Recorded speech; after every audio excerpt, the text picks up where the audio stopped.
Ibinasura niya ang 20 taon ng pagsasama para sa isang pangakong bago at makislap. Habang durog na durog ang puso ni Amelia sa malamig na sahig ng kanilang tahanan, sila na may nagdiriwang sa kanilang pagtakas. Pabigat ka lang. Ang huling salitang binitiwan nito, tila isang lason na kumalat sa buo niyang pagkatao. Ngunit sa isang pirma, ang lahat ng yamang kanilang inagaw ay naglaho. Hindi ito paghihiganti, ito ay muling pagkabuhay. Paano niya bubuuin ang sarili mula sa abo ng kataksilan? Hindi na ako makapaghintay na simulan ng tunay nating buhay sa Sydney, mahal ko. Sa wakas, malaya na sa 20 taong pagkakamali. Tila isang punyal na itinarak sa puso ni Amelia ang mga salitang nabasa niya sa screen ng computer. Ang mga letrang iyon na isinulat ng kanyang asawa para sa ibang babae ay mas masakit pa sa 10,000 karayom. Ang hangin sa kanyang baga ay tila ninakaw. Ang kanyang mga kamay, na ilang sandali lamang ang nakalipas, ay masayang nag-aayos ng mga lumang litrato para sa isang sorpresang video ng kanilang ika-20 anibersaryo. Ay biglang nanlamig at nanigas. Nasa gitna siya ng kanilang silid-aklatan, ang lugar na saksi sa maraming pangarap na kanilang binuo. Ang paligid ay napupuno ng amoy ng mga lumang libro at ng lemon-scented na pampakintab ng kahoy na siya mismo ang nagpunas kaninang umaga. Sa kanyang kandungan, naroon ang isang maliit at kupas ng picture frame. Ang litrato nila ni Marco, kuha 20 taon na ang nakalipas. Pareho silang payat, nakangiti, at sa kanilang mga mata ay may kislap ng isang kinabukasang puno ng pag-asa. Iyon ang paborito niyang larawan, ang paalala ng isang pag-ibig na nagsimula sa wala. Isang pag-ibig na inakala niyang panghabang buhay. Ang pag-ibig na yon sa isang iglap ay naging isang kasinungalingan, isang pagkakamali. Ang bawat pagpindot niya sa mouse ay tila may bigat na 1 tonelada. Nag-scroll siya pababa at ang bawat bagong email ay isa pang sampal. Mga larawan ni Marco kasama si Isabel, ang kanyang personal assistant. Mga larawang nakahilig ang ulo nito sa balikat ng kanyang asawa. Mga ngiting hindi niya kailanman nakita na ibinigay ni Marco sa kanya sa loob ng maraming taon. Mga pangako ng pagmamahal, mga plano para sa isang bahay na may tanawin ng karagatan. At ang pinakamasakit sa lahat, isang sonogram, larawan ng isang munting sanggol sa sinapupunan ng babae. Isang matinis na tunog ang pumunit sa katahimikan nang bumagsak ang maliit na kuwadro mula sa kanyang nanginginig na kamay at nagkapira-piraso ang salamin nito sa sahig. Ngunit hindi man lang siya napakururap. Ang kanyang mga mata ay nakapako sa huling attachment na kanyang binuksan, 2 one-way na ticket sa eroplano patungong Australia. Nakapangalan kina Marco Reyes at Isabel Cruz. Ang petsa ng pag-alis. Sa susunod na linggo, sa mismong araw ng kanilang anibersaryo, gumuho ang mundong kanyang itinayo sa loob ng 20 taon. Ang bawat sakripisyo, ang pagtigil sa pag-aaral, ang pagbebenta ng lupang pamana sa kanya para sa unang negosyo ni Marco, ang di mabilang na gabing walang tulog sa pag-aalaga sa kanilang anak habang siya ay nagtatrabaho. Lahat ng yon ay nagmistulang abo. Isang napakahabang pagkakamali. Isang mapait na likido ang umakyat sa kanyang lalamunan. Nais niyang sumigaw, magwala, basagin ang bawat bagay sa silid na yon. Ngunit walang boses na lumabas. Tanging ang marahas na pagtibok ng kanyang puso ang naririnig niya. Isang rumaragasang tambol sa loob ng kanyang dibdib na tila gustong kumawala. 20 taon. Para sa lahat ng ito lang ba ang halaga ko?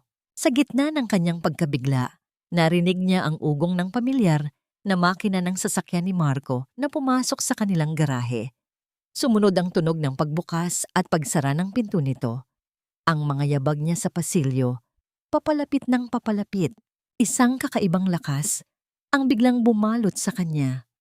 Hindi galit, hindi lungkot, kundi isang manhid at malamig na determinasyon.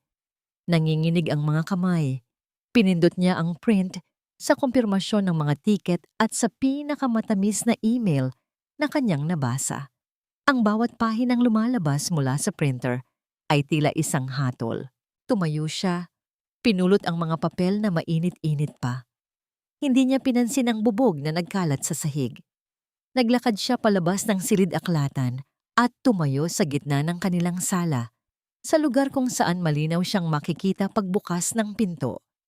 Huminga siya ng malalim, pinipigilan ang mga luhang nagbabadyang bumagsak. Sa kabilang banda ng pinto, narinig niya ang dahan-dahang pagpihit ng susi sa seradura. Ang tunog na dati ay nagdudulot sa kanya ng kapanatagan. Ngayon ay tila tunog ng isang seldang bakal na isinasara. Ikukulong siya sa katotohanang ayaw niyang harapin. Bumukas ang pinto at pumasok si Marco. May dalang isang maliit na paper bag mula sa isang mamahaling panaderya at isang ngiting pilit na idinikit sa kanyang mga labi. Ang ngiting iyon na dati nagpapakalma sa anumang alalahanin ni Amelia, ngayon ay tila isang maskara na gawa sa kasinungalingan. "Hi, Hon," bati niya. Inilapag ang paper bag sa isang mesa. "I bought your favorite ensaymada." Hindi kumibo si Amelia. Nanatili siyang nakatayo. Ang mga papel ay mahigpit na hawak sa kanyang kamay, na tila mga sandatang gawa sa hinaing. Nawala ang nangiti ni Marco nang mapansin ang kakaibang titig ng kanyang asawa. Ang kanyang mga mata ay lumibot sa sala. Napansin ang nagkalat na bubog sa sahig malapit sa silid-aklatan at pagkatapos ay bumalik sa mukha ni Amelia na walang anumang emosyon. "May problema ba?" Sa halip na sumagot, dahan-dahang itinaas ni Amelia ang kanyang kamay at iniabot ang mga papel. Napakunot ang noo ni Marco. Kinuha niya ang mga ito at habang binabasa ang mga nakasulat, unti-unting nagbago ang kulay ng kanyang mukha. Ang pagkukunwaring pag-aalala ay napalitan ng pagkagulat. Pagkatapos ay nanginis at sa huli ng isang malamig na galit, itinapon niya ang mga papel sa sahig na para bang mga basurang nakakadiri. "Saan mo nakuha to?" tanong niya. Ang boses ay mababa at puno ng pagbabanta. "Pinapakialaman mo ba ang mga gamit ko?" 20 taon, Marco. Bulong ni Amelia. Ang boses niya ay nanginginig ngunit may diin. "Isang pagkakamali lang ba ang lahat ng yon?" Tumawa si Marco. Isang tawang mapakla at walang kagalakan. "Huwag kang magdrama, Amelia. Hindi bagay sa'yo." Lumapit siya. Ang bawat hakbang ay tila isang pagsukat sa kanyang kahinaan. "Fine. Alam mo na. Ano na ngayon? Iiyak ka. Magmamakaawa." Hindi makapaniwala si Amelia sa kanyang naririnig. Ang lalaking pinagsilbihan niya ng kalahati ng kanyang buhay ay nakatayo sa kanyang harapan, walang bahid ng pagsisisi. "Ang anak natin, Marco, paano mo nagawa ito kay Maya?" "Huwag mong gamitin ang bata sa usapang ito," sagot niya. Ang mga matay nanlilisik. "Kasalanan mo naman ang lahat ng ito. Tumingin ka nga sa salamin. Napabayaan mo na ang sarili mo. Palagi ka nalang pagod, palagi ka nalang abala sa bahay sa bata. Nakalimutan mo nang maging asawa. Ano ang ine-expect mo? Na mananatili ako sa isang babaeng hindi na marunong mag-ayos." Ang bawat salita ay isang suntok sa sikmura ni Amelia. Ang lahat ng pagod niya, ang lahat ng puyat, ang lahat ng sakripisyo, ngayon ay ginagamit laban sa kanya. Biglang tumunog ang telepono ni Marco. Tiningnan niya ang screen at isang ngangiti ang sumilay sa kanyang labi. Sinagot niya ito at inilagay sa loudspeaker. Isang sinasadyang kalupitan. "Hello, Ma." Ang boses ni Doña Corazon, ang kanyang biyenan, ay matinis at puno ng pagmamataas. "Marco, anak, nakausap ko na ang bangko. Everything is set for your flight. Naayos mo na ba ang problema mo dyan?" "Nasa proseso, Ma," sagot ni Marco. Ang tingin ay nakapako kay Amelia. "Mabuti," sabi ni Doña Corazon. "Tandaan mo, ginagawa natin ito para protektahan ang kinabukasan ng pamilya. Ang pamilyang bubuuin ninyo ni Isabel. Hindi mo hahayaang maging pabigat sa'yo ang isang babaeng wala namang naging ambag sa yaman mo. It's time to cut your losses. Narinig mo yon, Amelia? Tanong ni Marco matapos patay ng tawag. Kahit si Mama, alam kung ano ang tama. Pabigat ka lang. Ang mga salitang iyon. Pabigat. Iyon ang huling pako sa kanyang kabaong. Ang lahat ng lakas sa kanyang katawan ay biglang nawala. Napaluhod siya sa sahig. Ang kanyang mga tuhod ay lumagutok sa matigas na marmol. Ang mga luhang kanina pa niya pinipigilan ay bumuhos na parang isang sirang dam.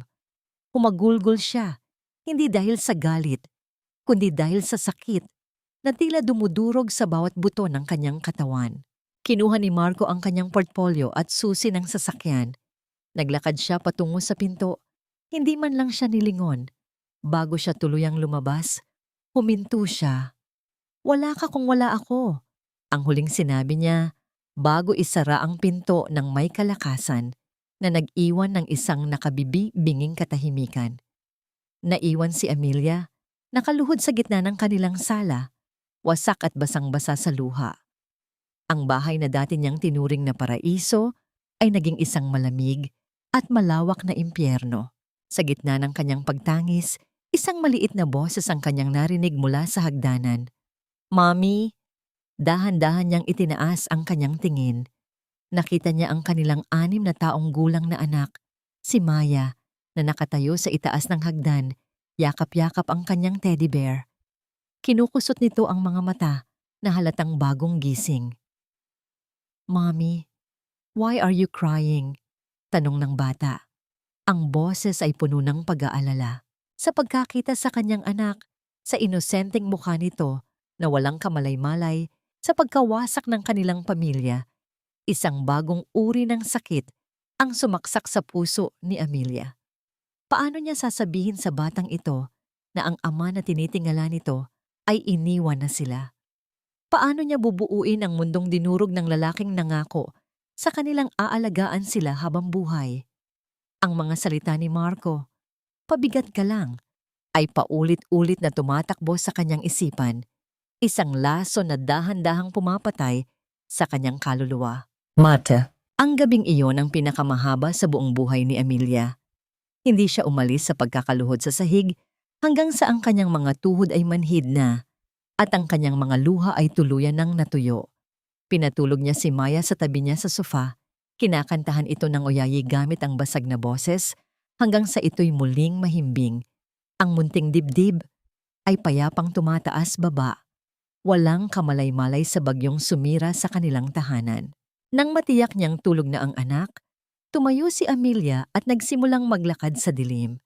Ang bawat sulok ng bahay na dati puno ng masasayang alaala ay ngayon tila sumisigaw ng kataksilan. Ang malaking retrato ng kanilang pamilya na nakasabit sa dingding ay parang isang pangungutya. Ang upuang paboritong pwesto ni Marco habang nagbabasa ng dyaryo ay tila isang trono ng kasinungalingan. Ang bahay na ito, ang pangarap na kanyang pinaghirapang buuin, ay hindi na isang tahanan. Ito ay isang malamig na kulungan, isang monumento ng kanyang kabiguan. Alam niyang hindi na sila maaring manatili pa rito. Bawat sandali sa loob ng mga pader na ito ay dahan-dahang pumapatay sa kanya. Kailangan nilang umalis, kailangan nilang tumakas. Ngunit saan? Wala siyang mga magulang na mauuwian. Ang iilang kaibigan niya sa syudad ay mga asawa ng mga kasosyo sa negosyo ni Marco. Walang kakampi, walang matatakbuhan, at sa gitna ng kadilimang bumabalot sa kanyang isipan, isang munting ilaw ang sumilay, isang alaala. Ang imahe ng isang maliit na bahay na gawa sa kahoy na papaligiran ng mga halaman at bulaklak, na may amoy ng bagong lutong bibingka at matapang na kape. Ang imahe ng kanyang lola Flora, ang kanyang lola sa probinsya, ang tanging tao sa mundo na nagmahal sa kanya nang walang anumang kondisyon, na hindi kailanman humusga sa kanyang mga desisyon at palaging may mainit na yakap at matalinong pangaral na nakahanda para sa kanya. Sa isip niya, narinig niya ang malumanay na boses nito. Kahit anong mangyari, apo, Laging bukas ang pinto ng aking munting tahanan para sa'yo. Iyon na iyon, ang kanyang kanlungan, ang kanyang uwian. Isang biglaang determinasyon ang pumuno sa kanyang pagod na katawan. Hindi siya mananatili dito para maging isang biktima. Hindi niya hahayaang makita ni Maya ang isang inang wasak at talunan. Dahan-dahan siyang umakyat sa kwarto, maingat na hindi makagawa ng ingay. Mula sa ilalim ng kama, kinuha niya ang isang lumang maleta na ginamit niya noong huli silang nagbakasyon sa probinsya. Hindi niya ito pinuno. Naglagay lamang siya ng iilang pirasong damit para sa kanilang mag-ina, ang paboritong kumot ni Maya at ang first aid kit.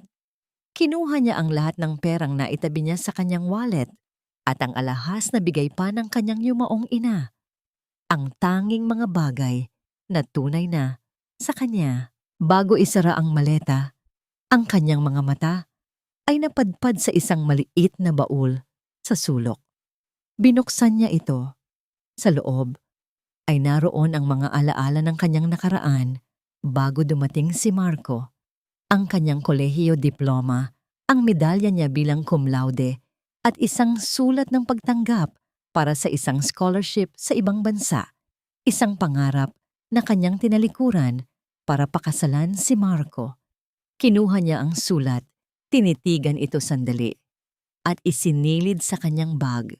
Bumalik siya sa ibaba at kumuha ng isang pirasong papel. Nagsulat siya ng isang maikling liham. Hindi ito para kay Marco, para ito sa kanyang sarili. Isang paraan upang opisyal na isara ang isang kabanata ng kanyang buhay. Marco, sana mahanap mo ang kaligayahang hinahanap mo. Pinalaya na kita.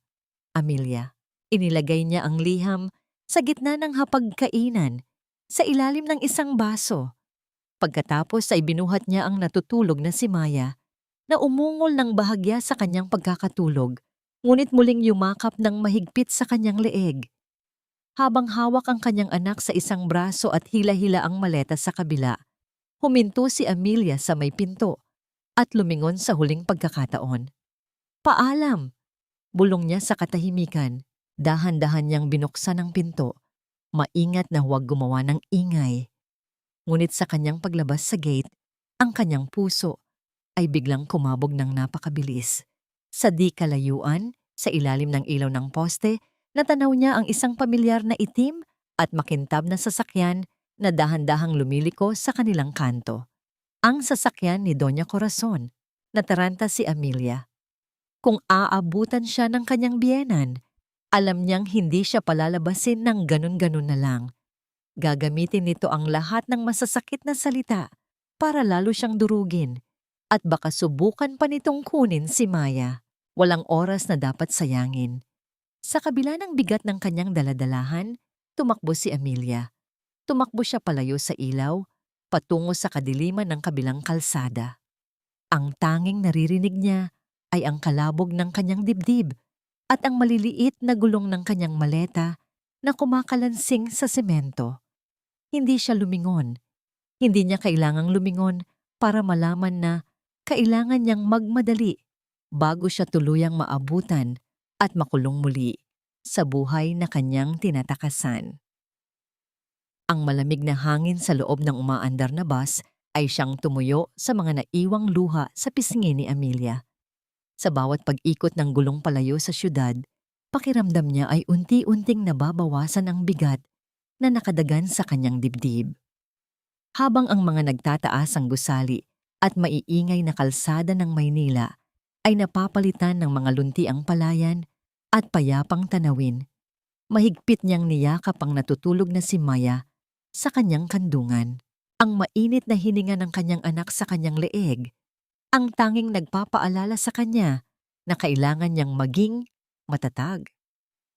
Nakatakas sila sa anino ng kanyang biyenan kagabi, isang makapigil hiningang pagtatago sa dilim hanggang sa makasakay sila ng taxi patungo sa terminal. Ngayon, wala na siyang ibang patutunguhan kundi ang nag-iisang lugar na natitirang ligtas. Makalipas ang ilang oras na pagbabiyahe, tumigil ang bus sa isang maliit na kanto sa probinsya. Sinalubong sila ng amoy ng sariwang lupa at hamog sa umaga. Hila-hila ang kanilang nag-iisang maleta at akay-akay ang inaantok pang si Maya. Nilakad nila ang kahabaan ng isang makipot na eskinita hanggang sa matanaw niya ang pamilyar na bakod na gawa sa kawayan. Doon, sa labas ng isang simpleng bahay na gawa sa kahoy at sawali, nagwawalis ng mga tuyong dahon ang isang matandang babae na may maamong muka at pumuting buhok.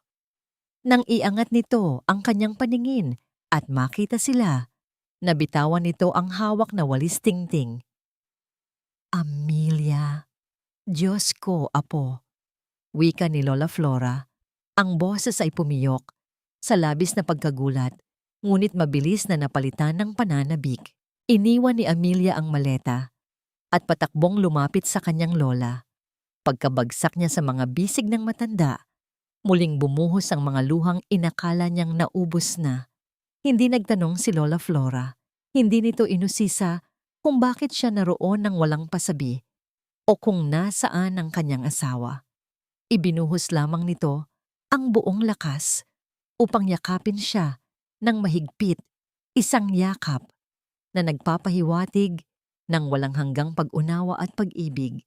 Hinaplos nito ang likod ng kanyang umiiyak na apo habang paulit-ulit na bumubulong ng mga salitang matagal na niyang inaasam na marinig. Tahan na, apo. Nakauwi ka na. Ligtas ka na rito. Sa unang pagkakataon, sa loob ng maraming araw, nakaramdam si Amelia ng kapayapaan. Ang katahimikan ng probinsya sa gabing iyon ay naging lunas sa kanyang sugatang kaluluwa.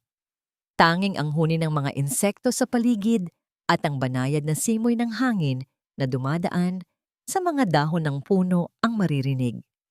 Walang mga matang nanghuhusga, walang mga lason na salita.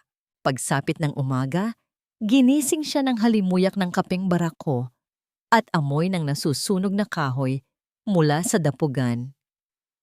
Ang mga simpleng gawain, tulad ng pagtulong sa paghihiwa ng mga gulay para sa kanilang tanghalian at pagdidilig ng mga halaman sa maliit na hardin, ay naging isang tahimik na terapiya para sa kanyang isipan. Habang nagpupunas siya ng hapagkainan, napatingin siya sa bakuran. Nakita niya si Maya na nakaupo sa damuhan, ginagamit ang mga maliliit na kamay upang gumawa ng mga hugis mula sa basang lupa. Sa syudad, hindi kailanman papayagan ni Marco o ni Doña Corazon ang bata na maglaro sa putik.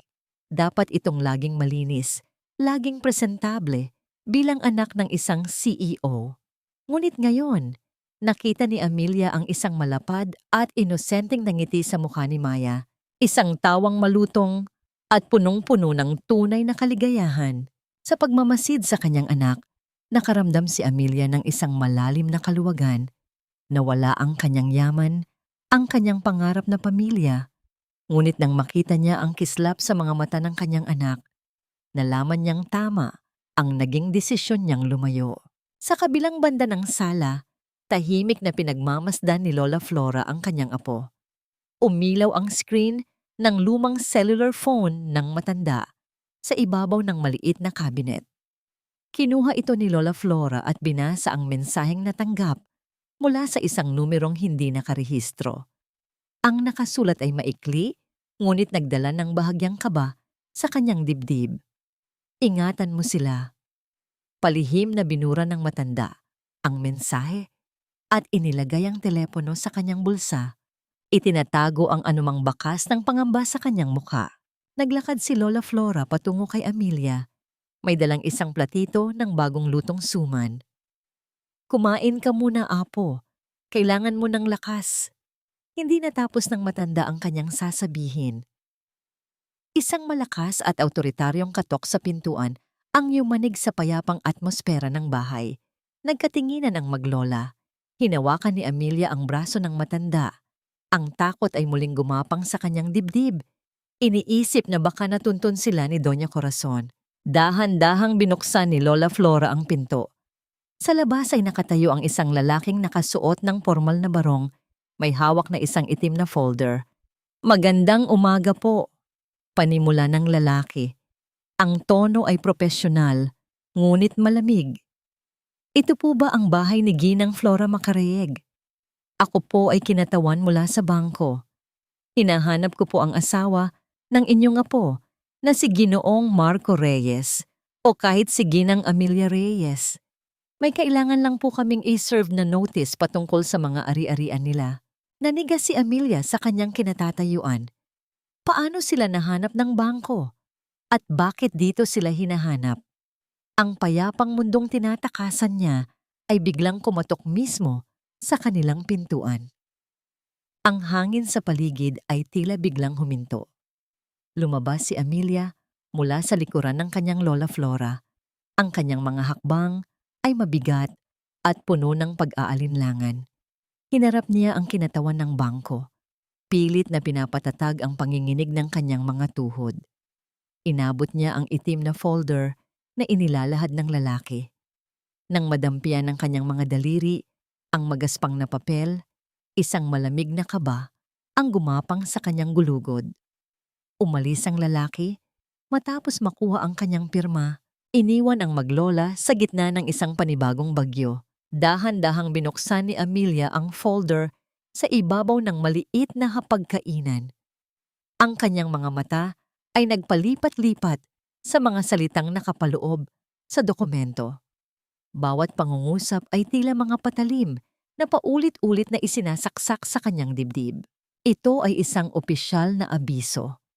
Ang kanilang bahay, ang mismong bahay na kanyang pinaghirapang linisin, ayusin, at gawing tahanan sa loob ng maraming taon, ay palihim na isinangla ni Marco ilang buwan na ang nakalipas para makakuha ng napakalaking halaga ng pera.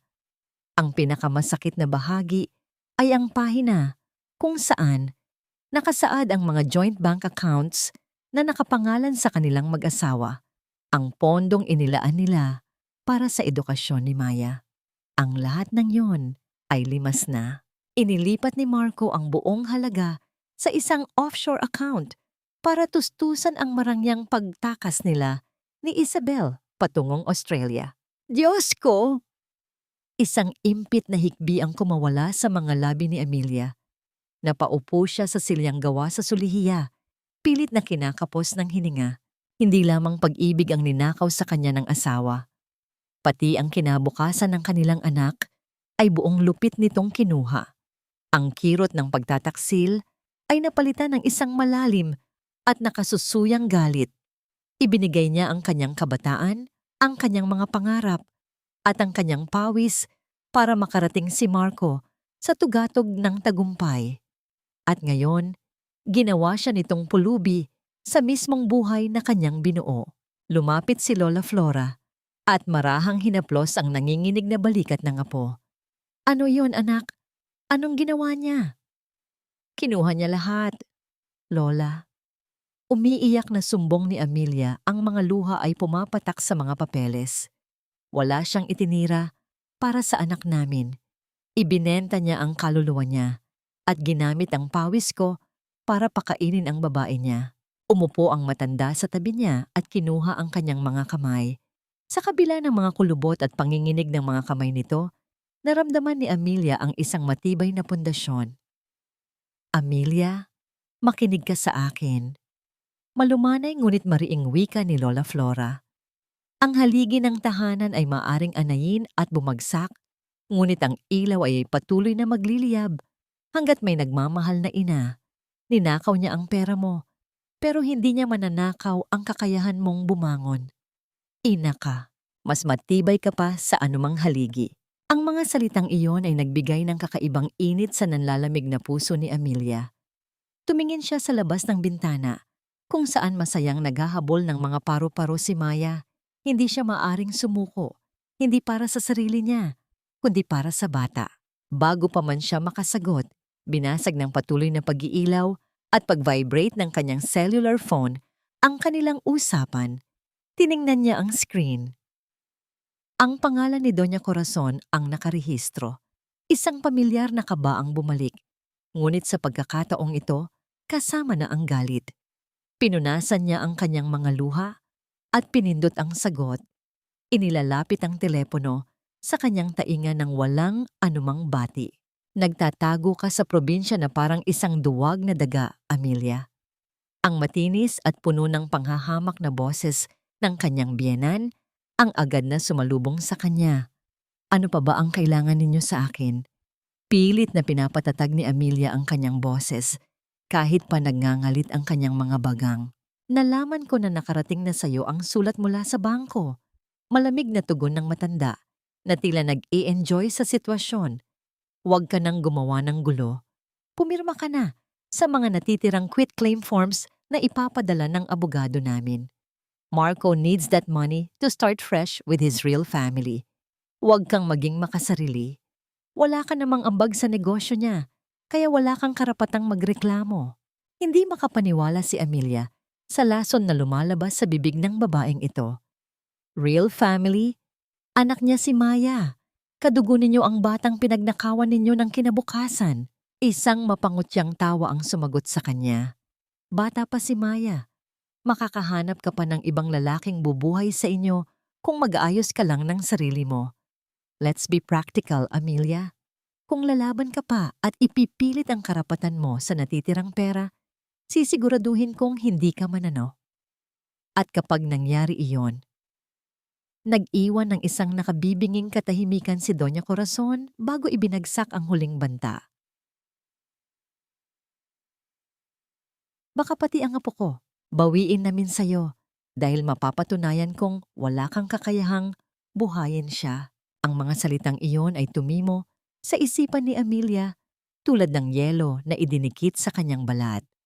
Ang telepono ay unti-unting bumaba mula sa kanyang tainga habang naririnig pa rin ang boses ng kanyang biyenan sa kabilang linya. Pinatay ni Amelia ang tawag at hinayaang mahulog ang telepono sa ibabaw ng mesa. Ang mga banta ni Doña Corazon ay patuloy na umaalingaw-ngaw sa kanyang isipan, tila mga aswang na nagbabadyang kunin ang nag-iisa niyang dahilan para mabuhay. Tinitigan niya ang kanyang mga kamay na kanina ay nanginginig sa takot, ngunit ngayon ay unti-unting nakakuyom ng mahigpit hanggang sa pumuti ang kanyang mga buko. Kunin si Maya? Ang kaisipang yun ang naging mitya upang mag-alab ang isang apoy na matagal na niyang pinatay sa loob ng kanyang dibdib. Ang apoy ng sarili niyang tapang. Ang babaeng palaging nakayuko.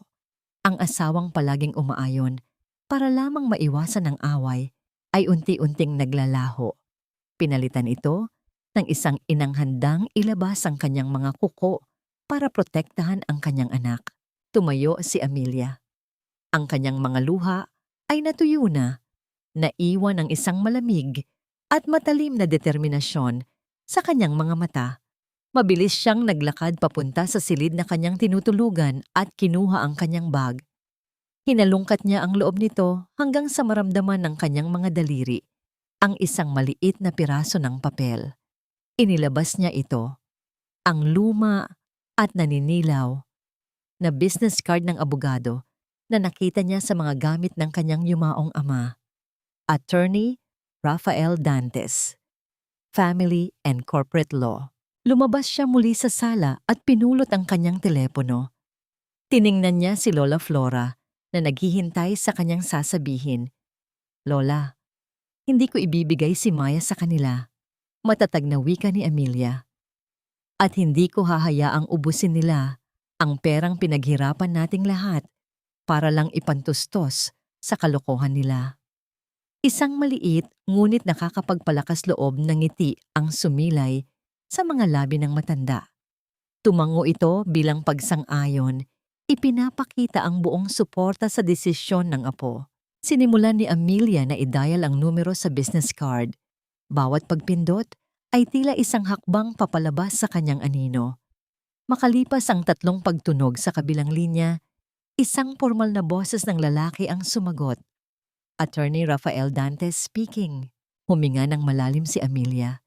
Iniipon ang lahat ng natitirang tapang. Attorney Dantes, ako po si Amelia Reyes.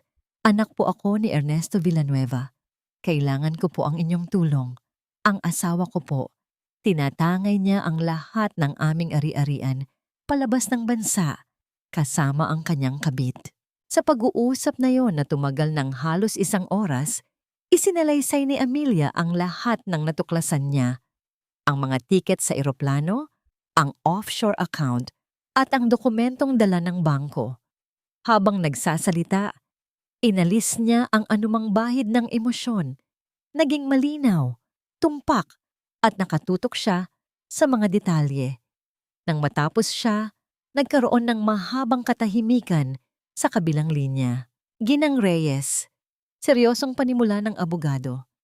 Batay sa mga inilahad mo, ito ay isang malinaw na kaso ng pagtatangkang itago at ilipat ang mga conjugal properties ng walang pahintulot.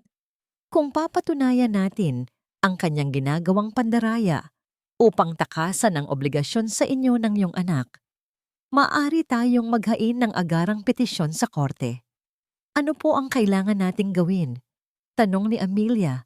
Ang boses ay walang pag-aalinlangan.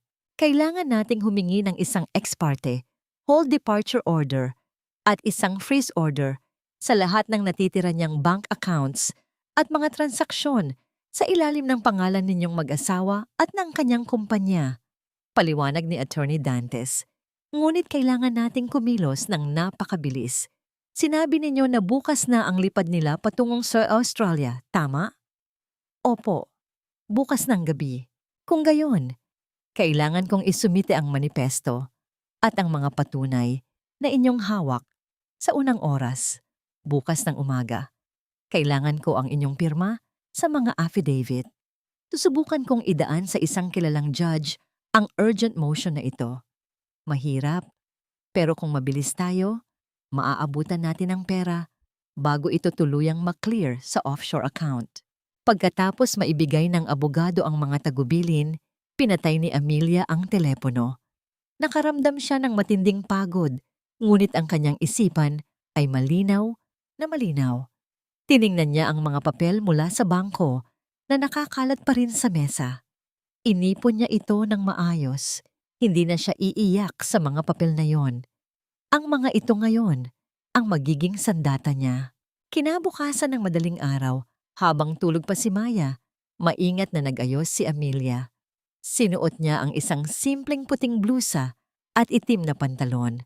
Malayo sa mga mararangyang damit na binibili ni Marco para sa kanya upang i-display sa mga party. Ngunit ito ang mga damit kung saan komportable siya, kung saan siya ay mismong sarili niya. Nagpaalam siya sandali kay Lola Flora upang makipagkita sa kinatawan ni Attorney Dantes sa bayan para pirmahan ang mga dokumento. Habang pinipirmahan ang bawat pahina, nararamdaman niya ang unti-unting pagbabalik ng kapangyarihan sa kanyang mga kamay. Sa kabilang dako, sa isang marangyang kondo sa Maynila, inaayos ni Marco ang kanyang mamahaling relo habang pinapanood si Isabel na nag-iimpake ng mga bagong biling alahas at designer na damit. Pareho silang nakangiti, nasasabik sa kanilang nalalapit na kalayaan at marangyang buhay na naghihintay sa kanila sa Sydney, walang kaalam-alam sa tahimik na unos na paparating. Ang bawat paggalaw ng kamay ng orasan sa dingding ng bahay ni Lola Flora ay tila mabibigat na martilyong pumukpok sa dibdib ni Amelia. Nakaupo siya sa gilid ng bintana, tahimik na pinagmamasdan ang unti-unting paglubog ng araw. Nakahain na ang hapunan, ngunit wala siyang maramdamang gutom. Ang tanging laman ng kanyang isipan ay ang biyahe ni Marco na naka-schedule mamayang gabi. Kung hindi aabot ang utos ng korte bago makalipad ang eroplano at tuluyang maiproseso ang malaking pondo sa ibang bansa, mawawala ng parang bula ang huling pag-asa para sa kinabukasan ng kanyang anak. Habang naghihintay siya sa gitna ng katahimikan ng probinsya, sa isang marangyang VIP lounge sa paliparan ng Maynila, walang anumang bakas ng pag-aalala ang makikita kina Marco at Isabel. Nakahilig ang ulo ng nakababatang babae sa balikat ni Marco, humihigop ng mamahaling tsampan habang pinagmamasdan ang mga eroplanong naghahanda sa paglipad. Sa wakas, Marco, malambing na wika ni Isabel, hinihimas ang kanyang umbok na tiyan. Wala nang panggulo, wala nang Amelia na laging nagpapaalala sa'yo ng mga obligasyong nakakasakal. Ngumiti si Marco. Isang ngiting puno ng pagmamalaki at kayabangan. Hinalikan niya ang noo ng kanyang kabit. I gave her 20 years, Isabel. Sobra-sobra na ang ibinigay ko sa babaeng yon. Iniwan ko sa kanya ang mga lumang kasangkapan. Siguro naman kaya na niyang buhayin ang sarili niya doon. Panahon na para unahin ko naman ang sarili ko at ang tunay kong pamilya. Para kay Marco, si Amelia ay hindi isang asawang nag-alay ng buhay, kundi isang lumang damit na hindi nakasya at kailangan ng itapon. Wala siyang naramdamang konsensya sa paglimas sa kanilang pondo. Sa kanyang baluktot na paniniwala, siya ang nagtrabaho, kaya siya ang may karapatan sa lahat ng yon. Bumalik ang diwa ni Amelia sa kasalukuyan nang biglang umilaw ang screen ng kanyang telepono sa ibabaw ng mesa. Ang pangalan ni Attorney Dantes ang lumabas. Halos hindi siya makahinga nang damputin niya ang aparato at sagutin ang tawag. Attorney Dantes, nanginginig ang kanyang boses, inihahanda ang sarili sa anumang ibabalita nito. Ginang Reyes, makakahinga na po kayo ng maluwag. Ang kalmado ngunit seryosong boses ng abogado ang naghatid ng unang patak ng ginhawa sa kanyang tuyong kaluluwa. Pirmahan na po ng huwes ang freeze order at hold departure order. Dahil sa laki ng perang tinangkang ilipat, pumasok na rin ang Anti-Money Laundering Council. Na-flag ang transaksyon at pansamantalang naharang ang pondo bago pa ito tuluyang pumasok sa offshore account na binuksan ng inyong asawa. Pumikit si Amelia at isang mainit na luha ng pasasalamat ang tumulo sa kanyang pisngi. Salamat sa Diyos. Maraming salamat po, attorney. Ngunit may isang detalye tayong hindi naabutan. Dagdag ng abogado na nagpabalik sa kanyang kaba. Nakalagpas na sila sa immigration bago pa naibaba ang utos sa mga terminal. Nasa himpapawid na ang eroplano patungong Sydney. Nakatakas po ang asawa ninyo. Isang mapait na ngiti ang sumilay sa mga labi ni Amelia habang pinagmamasdan si Maya na masayang nagkukulay ng libro sa sahig. Hayaan niyo siyang makarating doon, attorney. Ang mahalaga ay ligtas ang kinabukasan ng anak ko.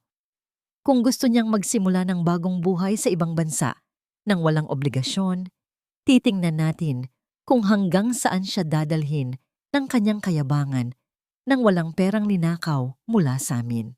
Kinabukasan, binati sina Marco at Isabel ng malamig at preskong hangin ng Sydney.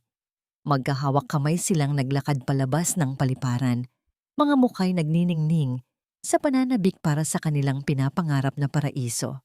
Dumiretso sila sa counter ng isang eksklusibong kumpanya para kunin ang susi ng mamahaling sasakyan at kumpirmahin ang kanilang reserbasyon sa isang marangyang penthouse suite na babayaran sana nila sa sandaling iyon. Nakangiting inilapag ni Marco ang kanyang paboritong Black Premium Credit Card sa ibabaw ng makintab na mesa ng kinatawan.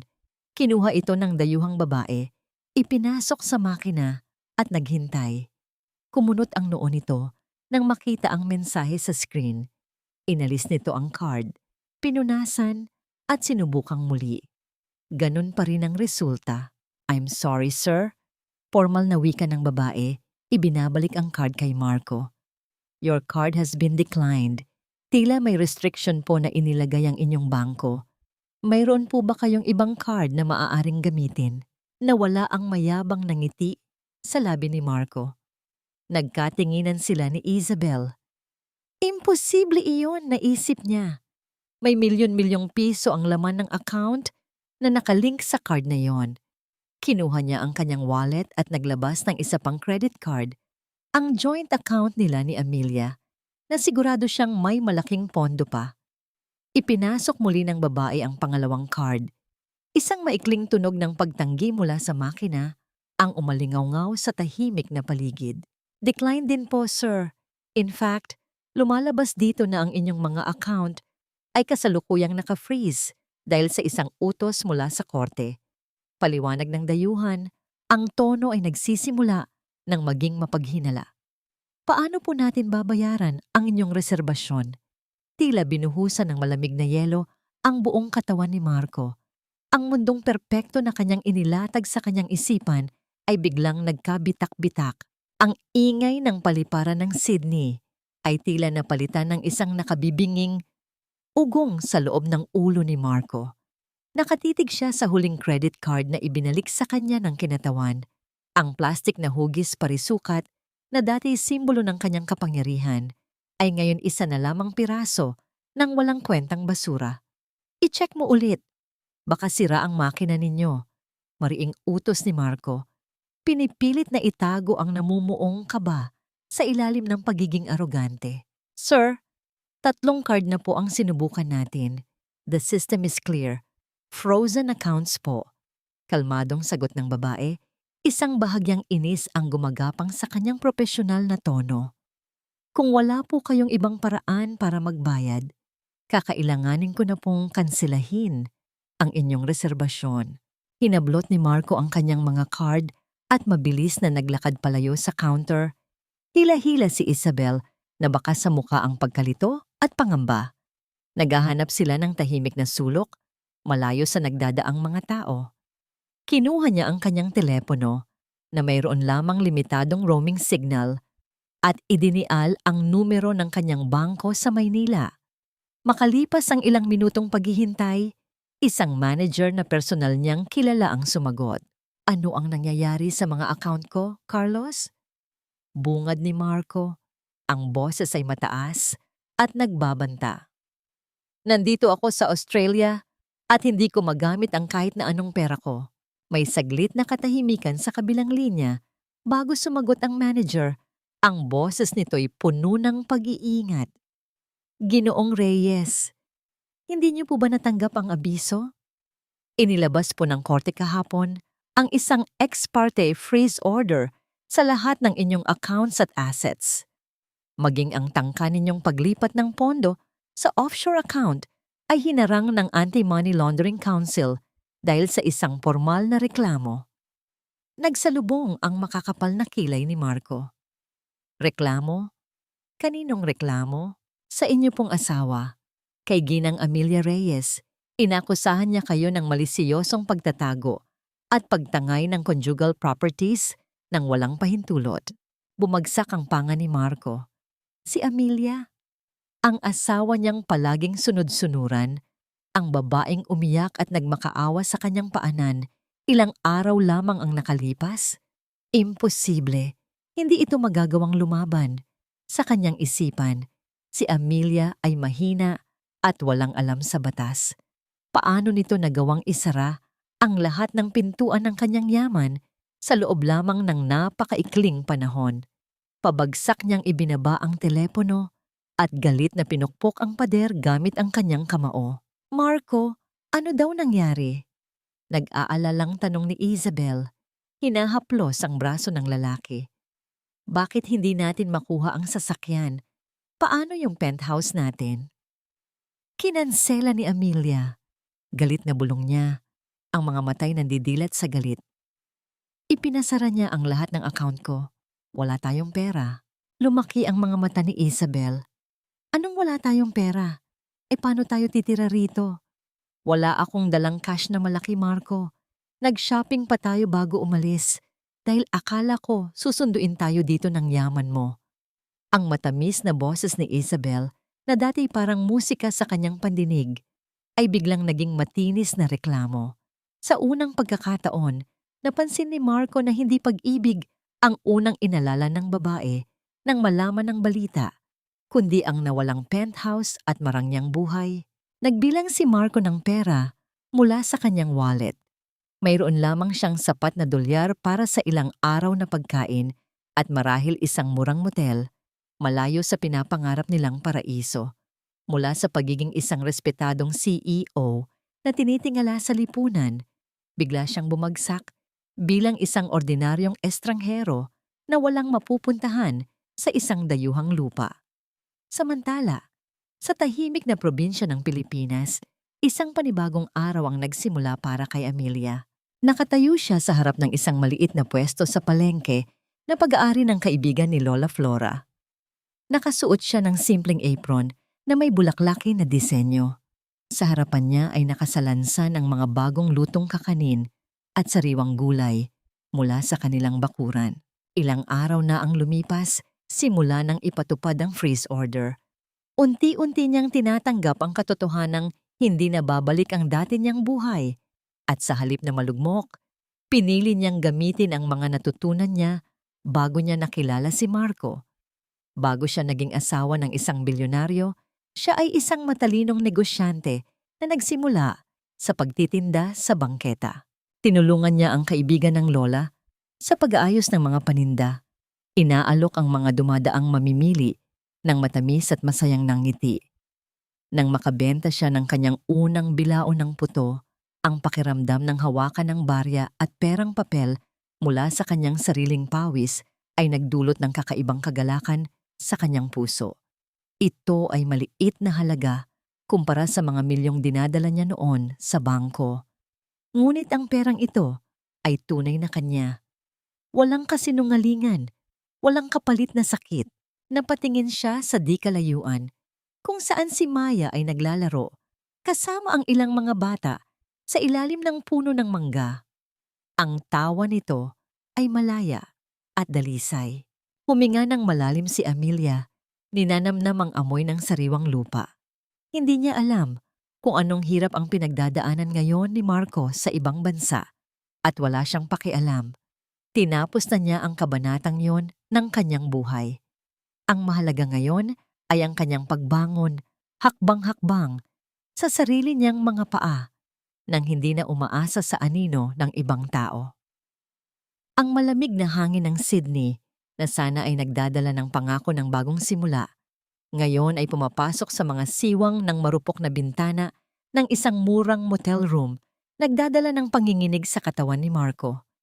3 buwan na ang lumipas simula nang dumating sila, at ang bawat araw ay isang mabilis na pagbulusok pababa mula sa buhay na kanilang nakasanayan. Nakaupo si Marco sa gilid ng isang kumikipot na kama. Ang mga matay puyat at ang buhok ay hindi na kasing ayos ng dati. Sa kanyang kamay ay isang piraso ng papel, ang huling pabatid ng kanilang hindi pa nababayarang upa. Ang perang dala niya noong una ay naubos ng mas mabilis kaysa sa kanyang inasahan. At dahil sa kanyang pride at kawalan ng kasanayan sa mga ordinaryong trabaho, nahirapan siyang makahanap ng pagkakakitaan. Mula sa pag-uutos sa daan-daang empleyado, ngayon ay kailangan niyang lunukin ang kanyang kayabangan para maghugas ng mga plato sa isang maliit na kainan sa kanto para lamang may pantawid gutom. Bumukas ang pinto ng banyo at lumabas si Isabel, nakabalot sa isang manipis na tuwalya. Ang kanyang mukha na dati laging may perpektong kolorete ay ngayon maputla at may bahid ng labis na pagkapagod. Ang kanyang tiyan ay halata na. Marco, naubos na yung sabon at kailangan ko ng bagong bitamina. Reklamo niya, inihagis ang basyong bote ng gamot sa maliit na basurahan.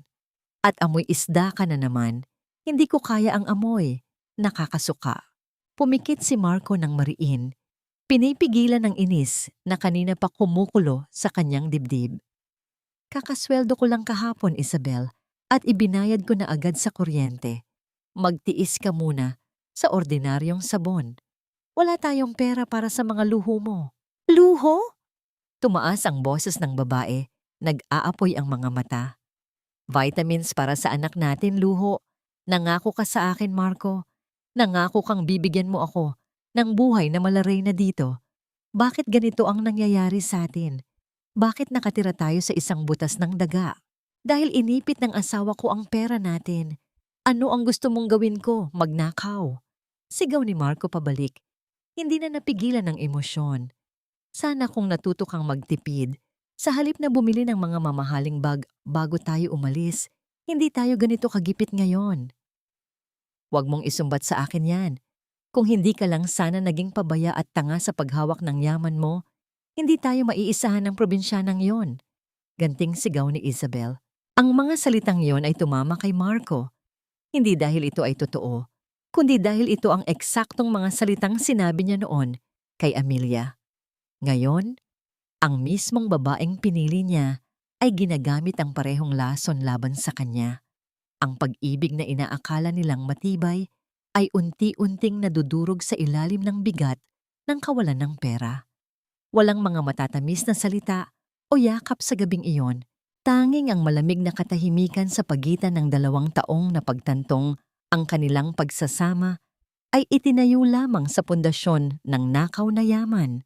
Samantala, 1,000 milya ang layo. Sa probinsya, iba ang ihip ng hangin. Maagang gumising si Amelia, puno ng enerhiya at sigla. Hindi na siya pumupunta sa pwesto sa palengke ng kaibigan ni Lola Flora. Sa halip, abala siya sa paghahanda sa isang maliit na espasyo sa harap mismo ng bahay ng kanyang lola na ginawa niyang isang tindahan ng mga lutong kakanin at minatamis. Ginugol niya ang mga nakaraang buwan sa pagpino ng mga recipe ng kanyang yumaong ina. Ang maliit na tindahan na pinangalanan niyang Maya Sweets ay mabilis na nakilala sa kanilang bayan. Habang nag-aayos siya ng mga garapon ng ube halaya sa estante, narinig niya ang masayang tawa ni Maya na tumatakbo palapit sa kanya. May hawak na isang piraso ng papel. "Mommy, look!" Ipinakita ng bata ang kanyang drawing. Isa itong larawan nilang 3, si Amelia, Maya at Lola Flora. Magkakahawak kamay sa harap ng kanilang munting tindahan. Walang kulang sa larawang yon. Hinaplos ni Amelia ang buhok ng kanyang anak at ngumiti ng buong tamis. "Ang ganda naman yan, anak. Ilalagay natin ito sa pinakamagandang frame at isasabit sa tindahan natin, ha?" Sa sandaling iyon, naramdaman ni Amelia na ang kanyang kaluluwa ay tuluyan ng naghilom. Ang sugat na iniwan ni Marco ay naging isang pilat na lamang, isang paalala ng nakaraan na nagpalakas sa kanya, ngunit hindi na nagdudulot ng sakit. Ang yaman na nawala sa kanya sa syudad ay walang panama sa tunay na kayamanang natagpuan niya sa probinsya.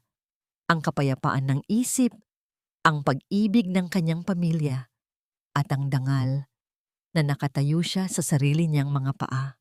Kinahaponan, habang nagliligpit si Amelia ng kanyang mga gamit sa tindahan, isang sasakyan ang huminto sa harap ng kanilang bakod. Hindi ito isang ordinaryong sasakyan, kundi isang luma ngunit pamilyar na kotse. Bumaba ang isang babaeng nakasuot ng malaking sombrero at sunglasses. Pilit na itinatago ang kanyang pagkakakilanlan sa probinsya. Pagkatanggal ng sombrero, namukhaan agad ito ni Amelia. Si Doña Corazon. Ngunit wala na ang mapagmataas na tindig nito.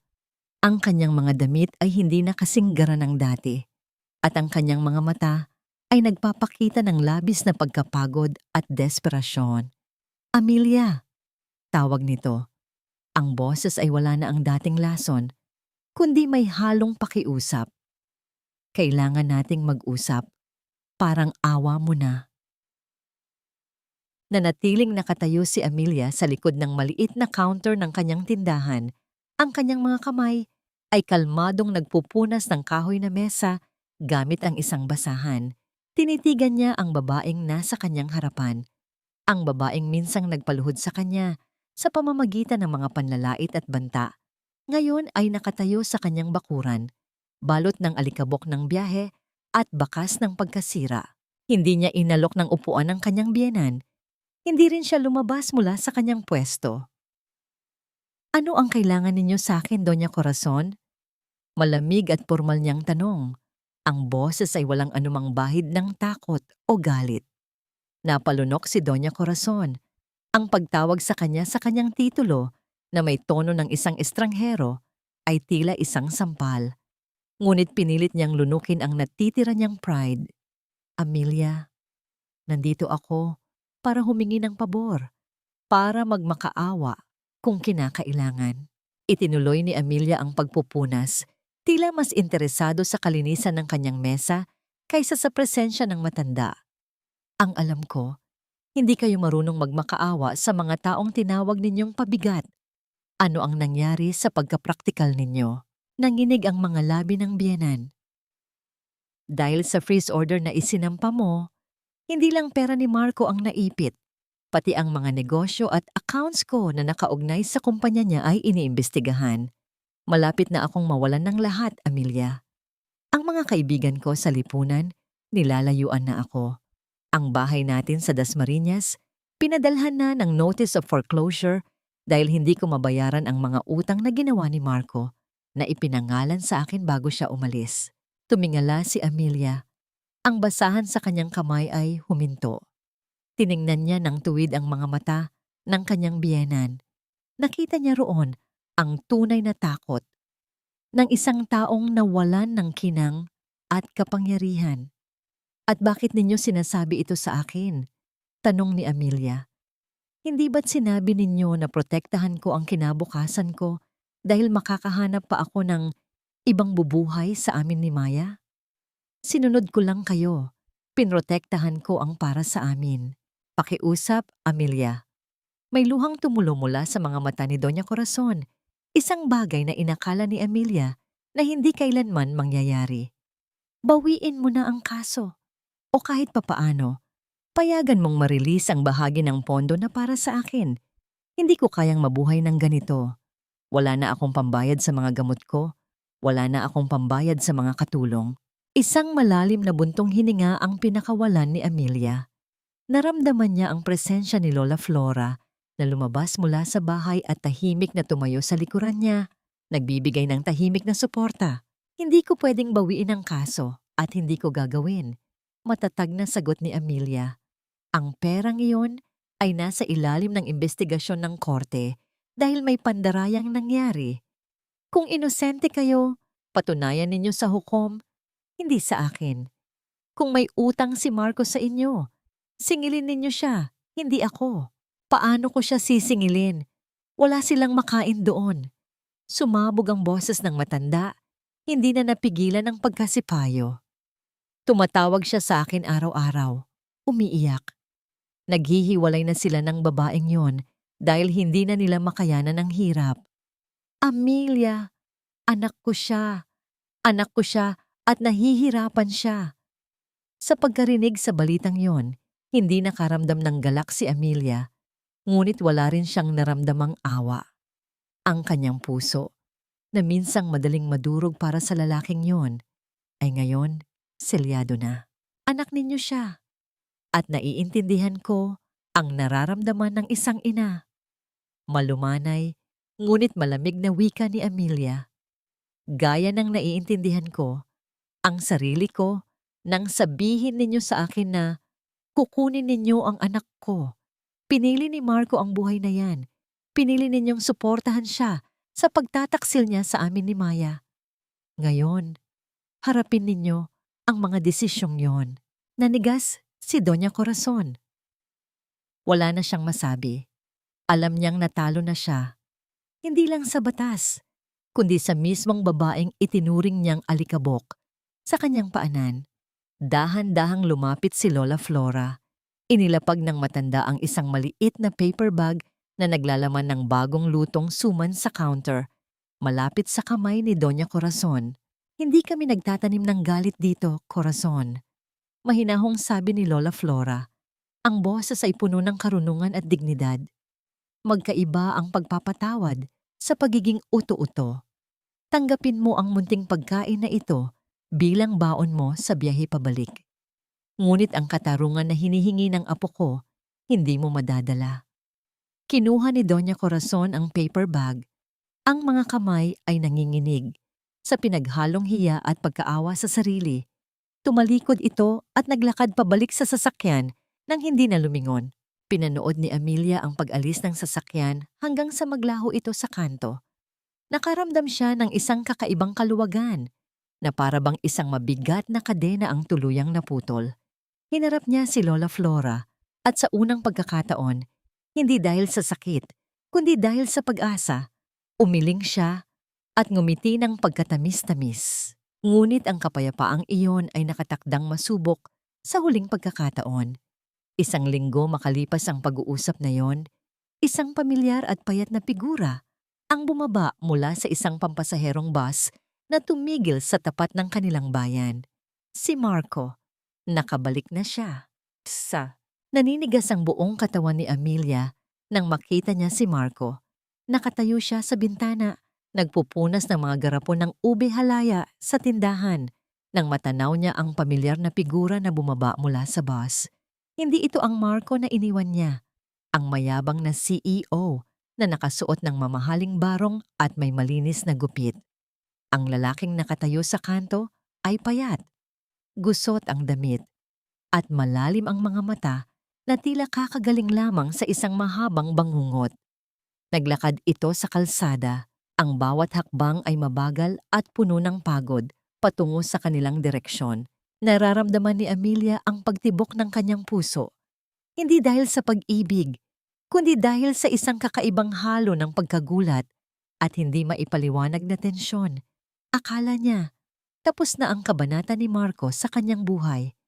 Ngunit narito siya muli, isang anino ng nakaraan, na bumalik para gulo pa rin ang kanyang kapayapaan. Biglang hinila ni Amelia ang kurtina upang itago ang kanyang sarili. Ayaw niyang makita siya nito. Hindi pa siya handa. Sa loob ng bahay lumabas si Lola Flora mula sa kusina. May daladalang tray ng kape. "Amelia, apo, sino ang tinitignan mo riyan?" Binalingan ni Amelia ang kanyang lola. Ang mga mata ay puno ng pag-aalala. "Lola, si Marco, andito siya." Sumilay ang isang mahinang ngiti sa mga labi ng matanda. "Kailangan mong harapin, apo. Hindi mo siya matatakasan habang buhay. Pero ngayon, hindi na ikaw ang umiiyak at nagtatago. Kaya mo na siya." Bumalik ang tingin ni Amelia sa labas.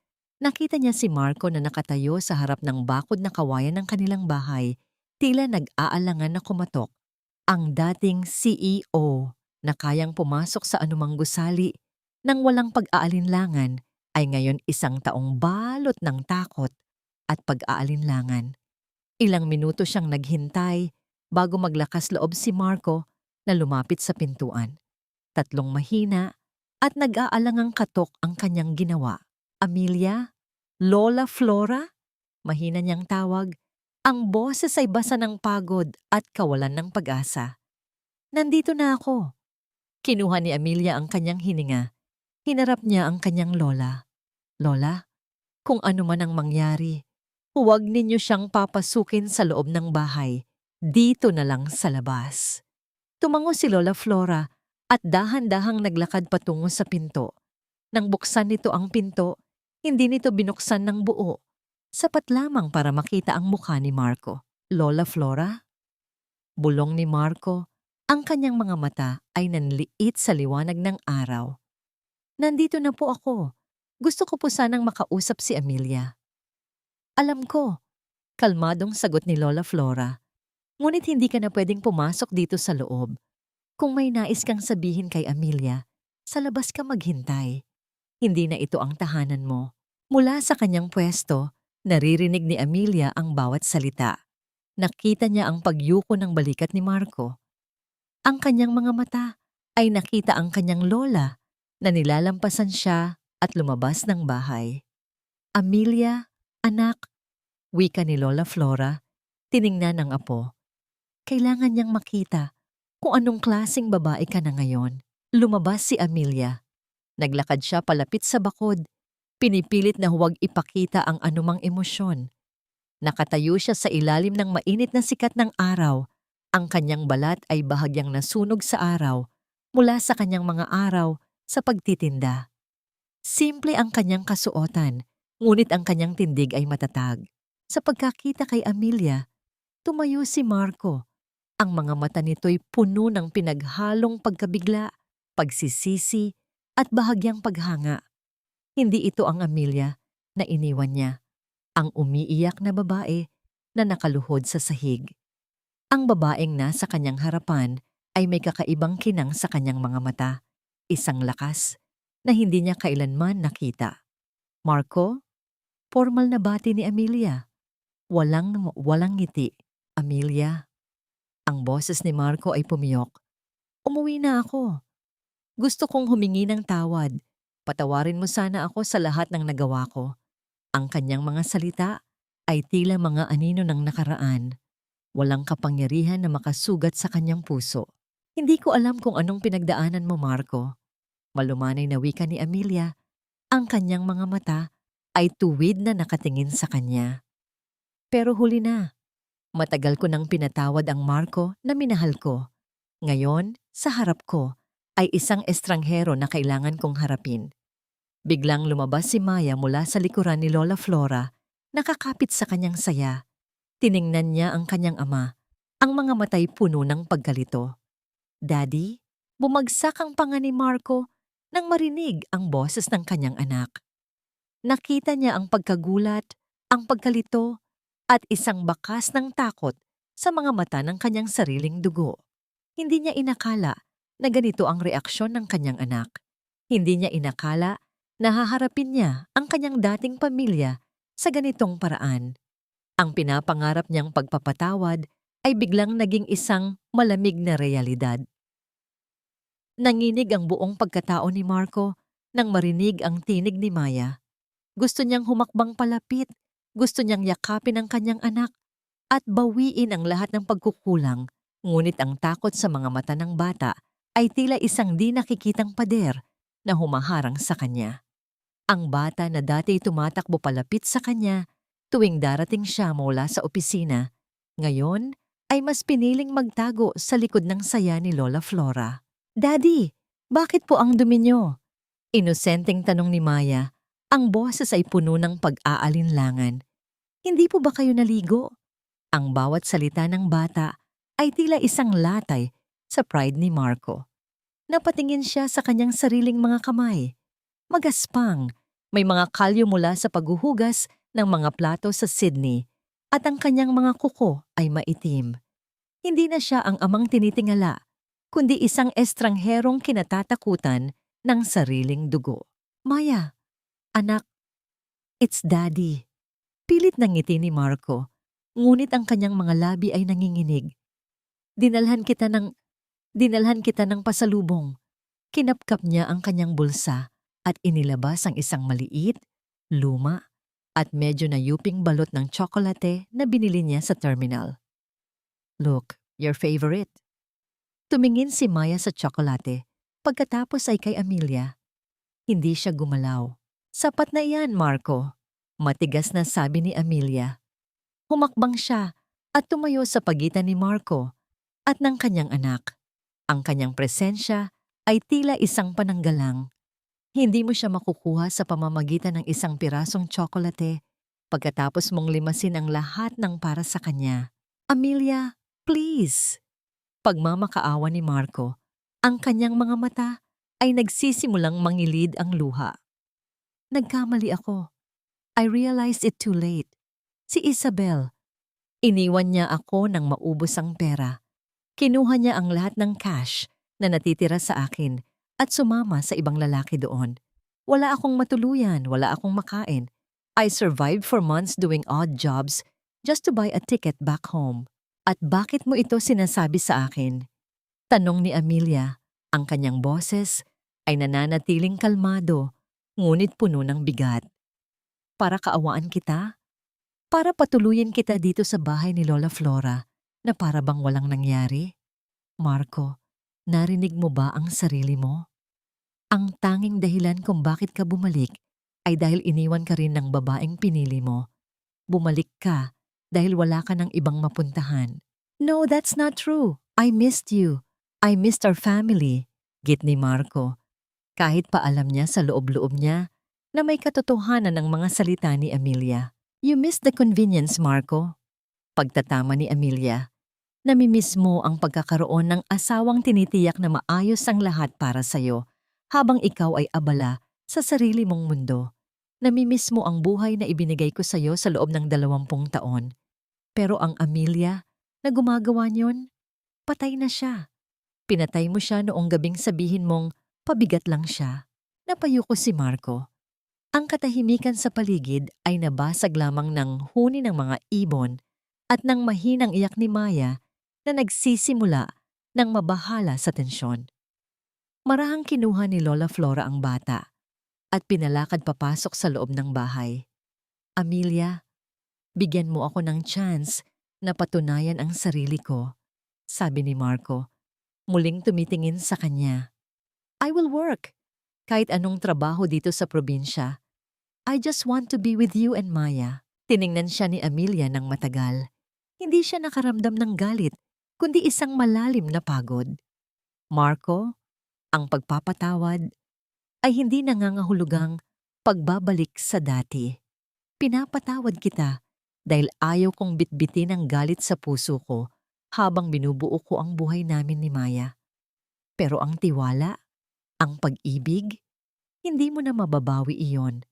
Ang pader na itinayo mo sa pagitan natin ay masyado nang mataas. Lumapit si Amelia sa bakod at kinuha ang maliit na supot ng kakanin na inihanda niya kanina para sa isang customer. Iniabot niya ito kay Marco sa ibabaw ng kawayan. Kumain ka muna. Alam kong gutom ka. Wika niya. Pagkatapos niyan, umalis ka na. Pumunta ka sa nanay mo. Kailangan ka niya ngayon dahil siya man ay nawalan na rin ng lahat.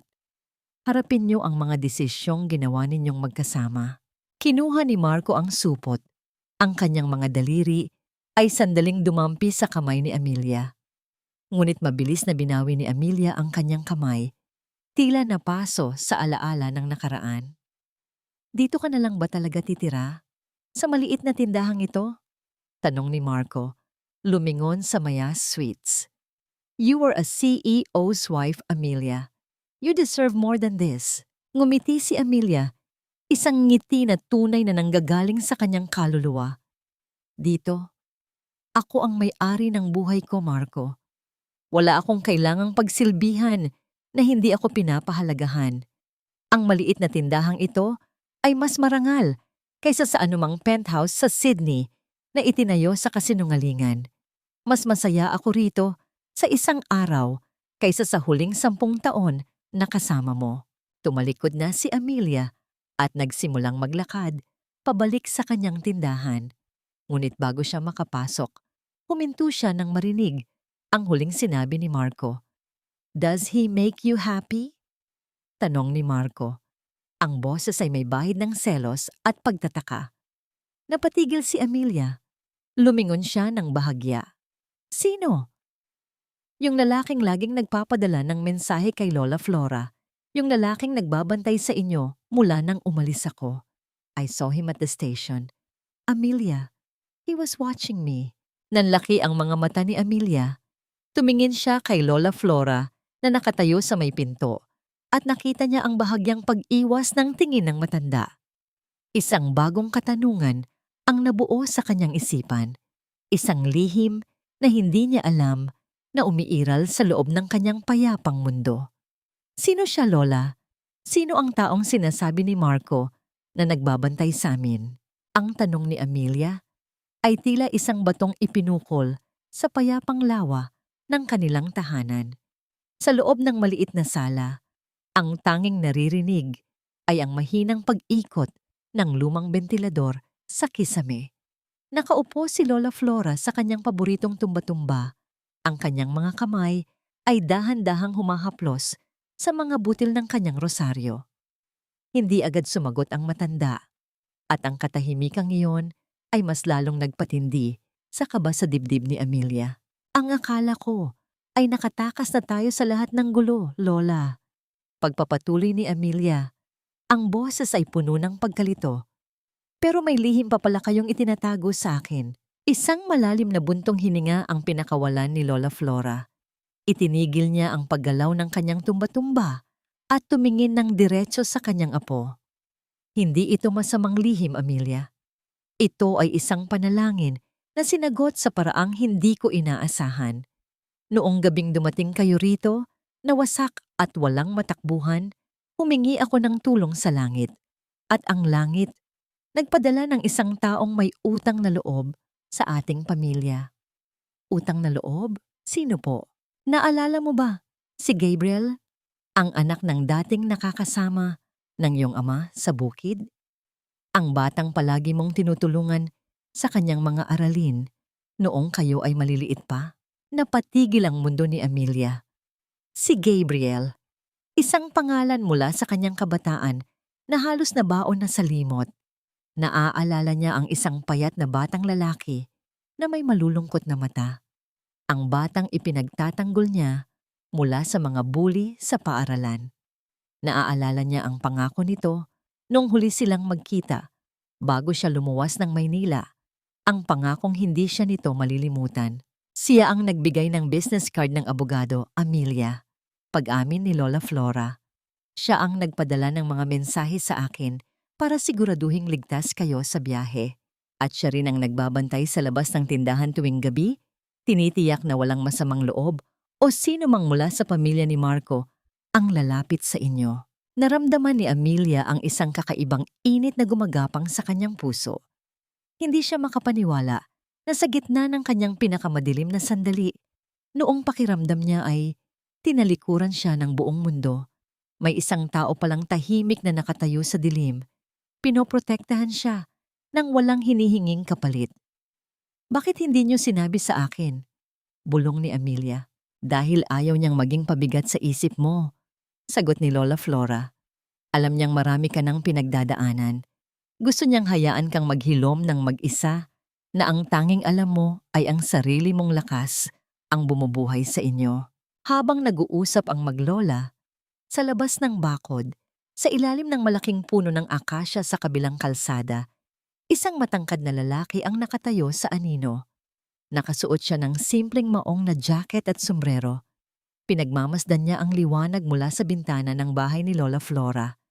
Si Gabriel, nakita niya ang pagdating ni Marco kanina at naramdaman niya ang pagnanais na lumapit at protektahan si Amelia, ngunit pinigilan niya ang sarili.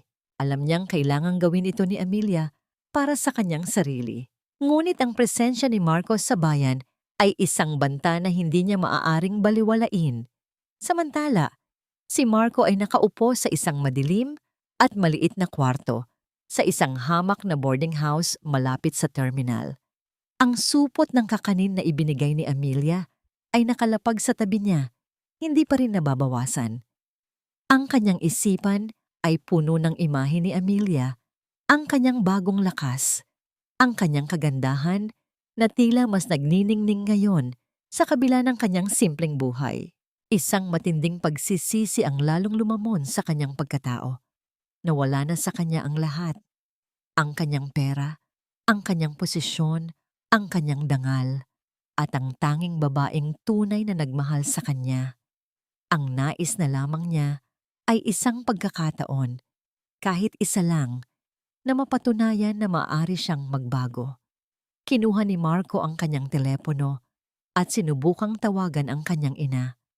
Maraming beses itong nagring bago sinagot ni Doña Corazon. Marco? Ang boses ng kanyang ina ay mahina at tila galing sa malayo. Nasaan ka na? Kailangan kitang makausap. Nandito ako sa probinsya, ma. Nakita ko si Amelia. Ayaw niya akong tanggapin. Malungkot na balita ni Marco. Umuwi ka na rito, anak. Hikbi ni Doña Corazon. May masamang nangyari. Ang kumpanya. Kinuha na ng mga creditors. Wala na tayong matitirhan. At si Isabel, tumawag siya. Gusto niyang magdemanda para sa child support kahit wala na tayong pera. Marco, natatakot ako. Ang balitang ito ang naging huling hampas ng tadhana kay Marco. Ang lahat ng kanyang tinakasan sa Australia ay humahabol sa kanya rito sa Pilipinas. Ang kanyang mga pagkakamali ay tila mga aninong lumalaki at bumabalot sa kanya. Kinabukasan, maagang nagbukas ng tindahan si Amelia. Ngunit habang nag-aayos siya ng mga paninda, napansin niya ang isang lalaking nakatayo sa harap ng kanyang counter. Hindi ito si Marco. Ang lalaking ito ay may malawak na balikat. Ang mga mata ay puno ng kabutihan at isang pamilyar na kislap ng nakaraan. Amelia! Tawag ng lalaki. Ang boses ay malalim at nagbibigay ng kapanatagan. Napatigil si Amelia. Ang kanyang puso ay lumaktaw ng isang tibok. Gabriel? Ngumiti ang lalaki. Isang ngiti na tila nagpabukas sa mga pintuan ng kanyang mga alaala. Ngunit bago pa sila makapagpalitan ng mas maraming salita, isang mabilis na takbo ng isang bata ang narinig mula sa loob. Si Maya ay lumabas at sa pagkakataong ito, hindi siya nagtago. Sa halip, tumakbo siya patungo kay Gabriel at yumakap sa binti nito. Tito Gabriel, You're here! Masayang sigaw ng bata. Nanlaki ang mga mata ni Amelia. Si Maya at Gabriel ay magkakilala. Gaano karami pa ang hindi niya alam. At habang nakatingin siya sa kanilang dalawa, mula sa dulo ng kalsada, natanaw niya si Marco na nakatayo. Pinagmamasdan ng tagpong yon. Ang sakit at selos sa mukha ni Marco ay malinaw. Ngunit meron pang isang bagay. Isang desperasyon na tila nagtutulak sa kanya na gumawa ng isang bagay na maaaring makasira sa kapayapaang pinaghirapan ni Amelia. Siya na ba ang pumalit sa akin, Amelia? Siya na ba ang bagong amang itatawag ni Maya? Ang boses ni Marco ay tila isang matalim na piraso ng basag na salamin na kumaska sa sahig ng tindahan. Nakatayo siya sa labas ng bakod. Ang kanyang mga kamay ay mahigpit na nakakapit sa kawayan hanggang sa mamuti ang kanyang mga daliri. Ang kanyang mga mata, na dati ay puno ng pagmamataas, ngayon ay nag-aapoy sa selos at desperasyon habang pinagmamasdan ang kanyang anak na nakakapit sa binti ni Gabriel. Napatigil si Amelia sa kanyang ginagawa. Dahan-dahan niyang binitawan ang sandok na hawak niya. Ang tunog nito sa ibabaw ng mesa ay naging hudyat ng isang mabigat na katahimikan. Tumingin siya kay Gabriel na nanatiling kalmado at tila isang matibay na pader na nakatayo sa tabi ni Maya. Pagkatapos, ibinaling ni Amelia ang kanyang tingin kay Marco. Wala kang karapatang magtanong niyan, Marco. Mahinahon, ngunit mariing sagot ni Amelia. Ang puwang na iniwan mo ay hindi pinunan ng kung sino. Ikaw ang mismong sumira sa pwesto mo sa buhay namin. Bumitaw si Maya sa binti ni Gabriel at lumapit sa kanyang ina. Ramdam ang bigat ng atmosfera.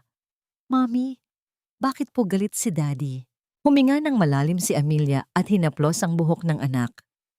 Hindi siya galit, anak. Napapagod lang siya. Pasok ka muna sa loob kay Lola Flora, ha? May pag-uusapan lang kami. Nang makapasok na si Maya, humakbang si Gabriel sa harap ni Amelia. Hindi bilang isang banta, kundi bilang isang proteksyon. Ginoong Reyes, sa tingin ko ay nakapag-usap na kayo kahapon. Hindi makakatulong ang paggawa ng eksena rito. Tumawa ng mapakla si Marco. Isang tawang puno ng pait. At sino ka naman para diktahan ako? Isang hamak na tagabantay, Amelia. Ito ba ang ipinalit mo sa akin?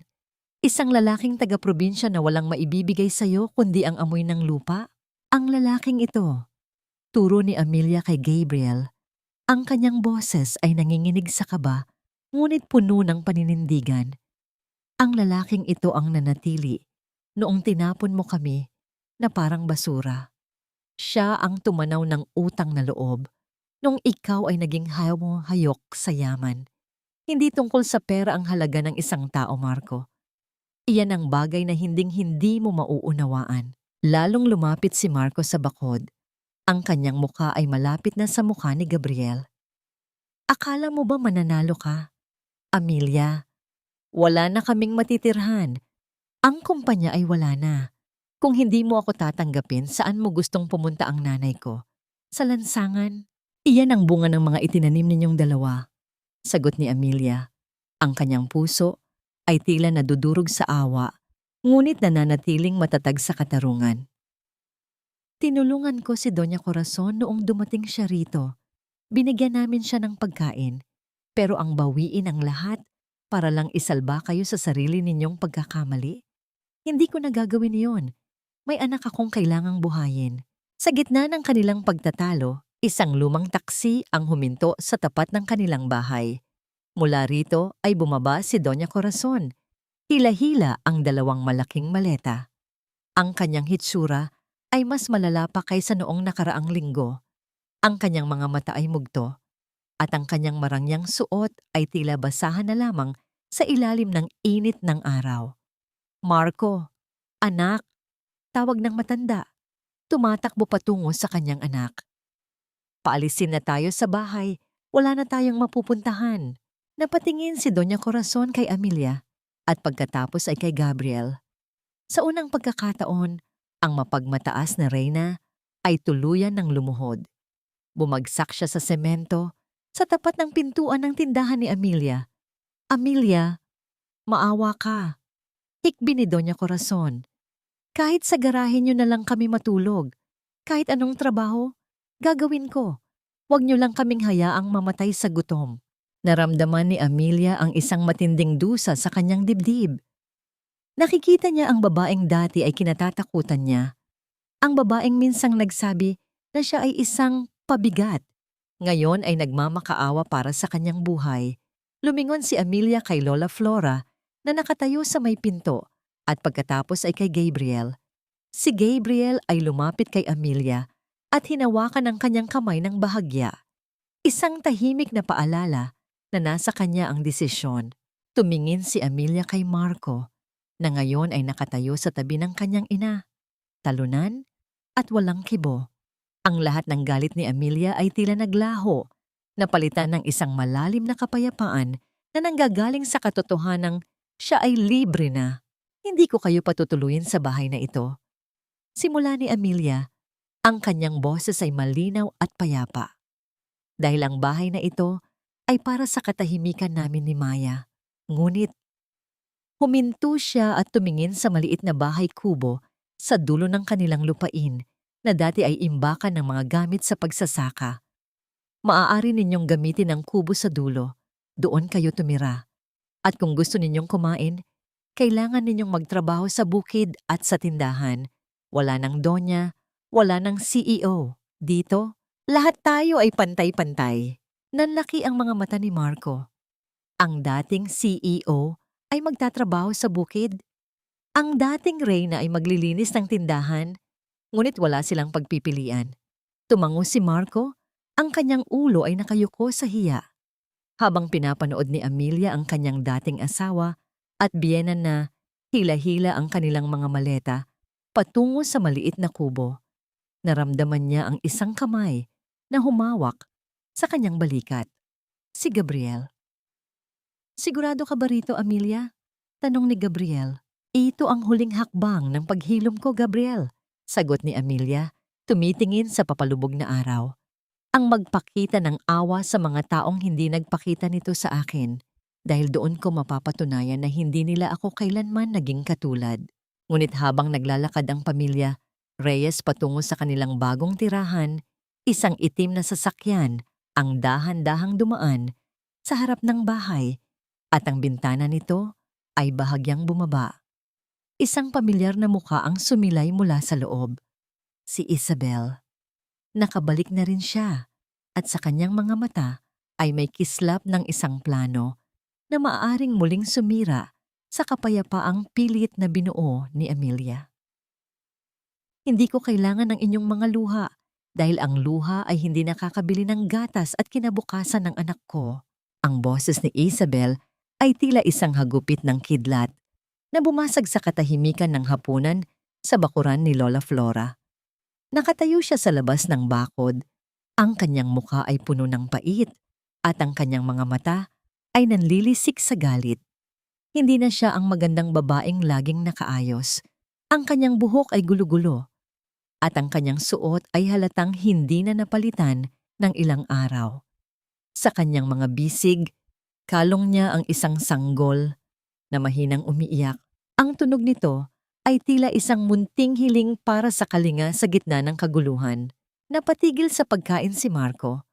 Ang kutsarang hawak niya ay dahan-dahang nalaglag sa kanyang pinggan. Lumikha ng isang matunog na damba sa ibabaw ng hapag na gawa sa kawayan. Ang kanyang mga kamay na ngayon ay puno ng sugat at dumi mula sa maghapong pagtatrabaho sa bukid ay nagsimulang manginig. Tumingin siya kay Amelia, pagkatapos ay kay Isabel ang Suwagi maningin si Isabel, ang kanyang mukha ay naging kasing puti ng papel. Isabel, paano ka? Hindi natuloy ni Marco ang kanyang sasabihin dahil sa matinding pagkabigla.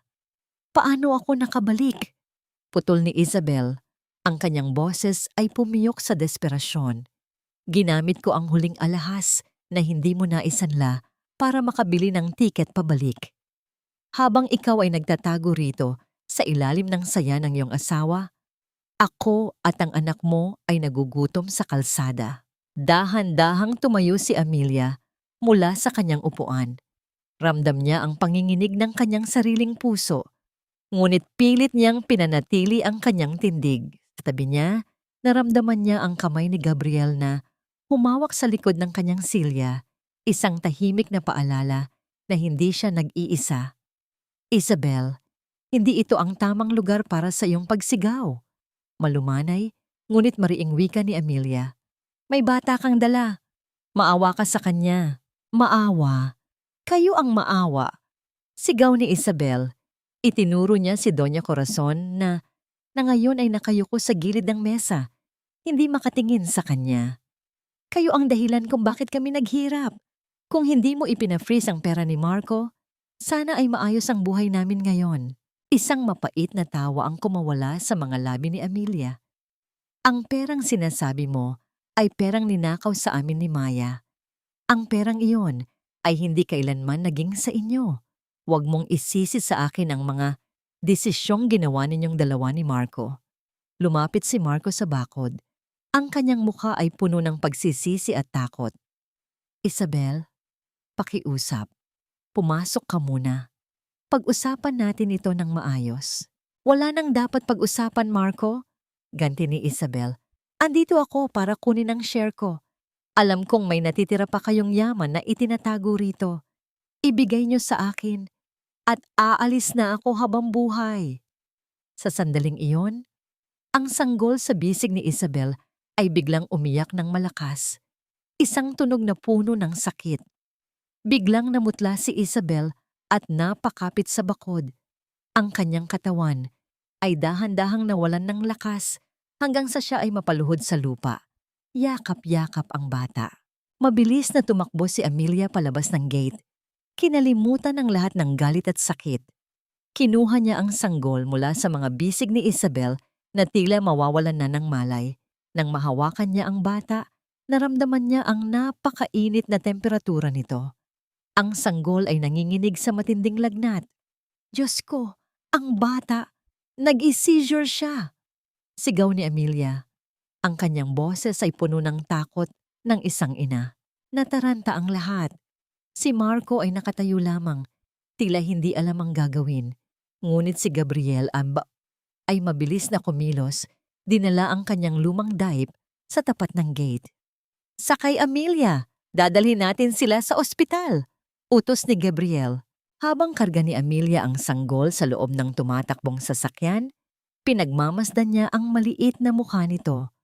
Ang batang ito, na simbolo ng kataksilan ni Marco, ay ngayon nakadepende sa kanyang mga kamay para mabuhay. Tumingin siya kay Isabel na nakasandal sa upuan, umiiyak at walang kibo, at kay Marco na nakaupo sa tabi ni Gabriel, ang mukha ay balot ng matinding kahihiyan. Sa loob ng ospital, habang naghihintay sila sa pasilyo, lumabas ang doktor. Ang kanyang mukha ay seryoso. Sino ang mga magulang ng bata? Tanong ng doktor. Dahan-dahang tumayo sina Marco at Isabel, ngunit ang sunod na sinabi ng doktor ay tila isang bomba na nagpaguho sa huling piraso ng katotohanan na pinanghahawakan ni Marco. Kailangan namin ng blood transfusion para sa bata, urgently. Ngunit bago yon, may kailangan kaming itanong. Ayon sa aming initial test, ang blood type ng bata ay hindi tumutugma sa kahit kanino sa inyong dalawa bilang mga magulang. Kung titingnan ang inyong medical history na ibinigay ninyo, mayroon ba kaming dapat malaman? Nanigas si Marco. Tumingin siya kay Isabel at nakita niya ang matinding takot sa mga mata ng babae. Isang takot na hindi galing sa pag-aalala sa anak, kundi dahil sa isang lihim na tuluyan ng nabunyag. Ang huling kasinungalingan ni Isabel ay sumabog na sa kanyang harapan limpong panbatiso. Ang bawat salita ng doktor ay tila mga martilyong bumasag sa huling pirapirasong katotohanan na pinanghahawakan ni Marco. Nanigas siya sa kinatatayuan, ang kanyang mga mata ay nanlilisik sa galit at pagkabigla habang nakatitig kay Isabel. Hindi ito totoo. Hindi maaring hindi niya anak ang batang ito. Ang dahilan kung bakit niya sinira ang kanyang pamilya, ang dahilan kung bakit niya itinapon si Amelia, Ngayon ay isang malaking kasinungalingan. Isabel, anong ibig sabihin nito? Ang boses ni Marco ay naging isang bulong na puno ng pagbabanta. Nanatiling nakayuko si Isabel. Ang kanyang mga balikat ay nanginginig. Marco, pakiusap. Hindi ito ang tamang oras. Anong hindi tamang oras? Sabihin mo ang totoo. Sigaw ni Marco. Hindi na napigilan ang kanyang galit. Kaninong anak yan? Isabel. Sa gitna ng kanilang kaguluhan, isang maliit na tinig ang sumingit.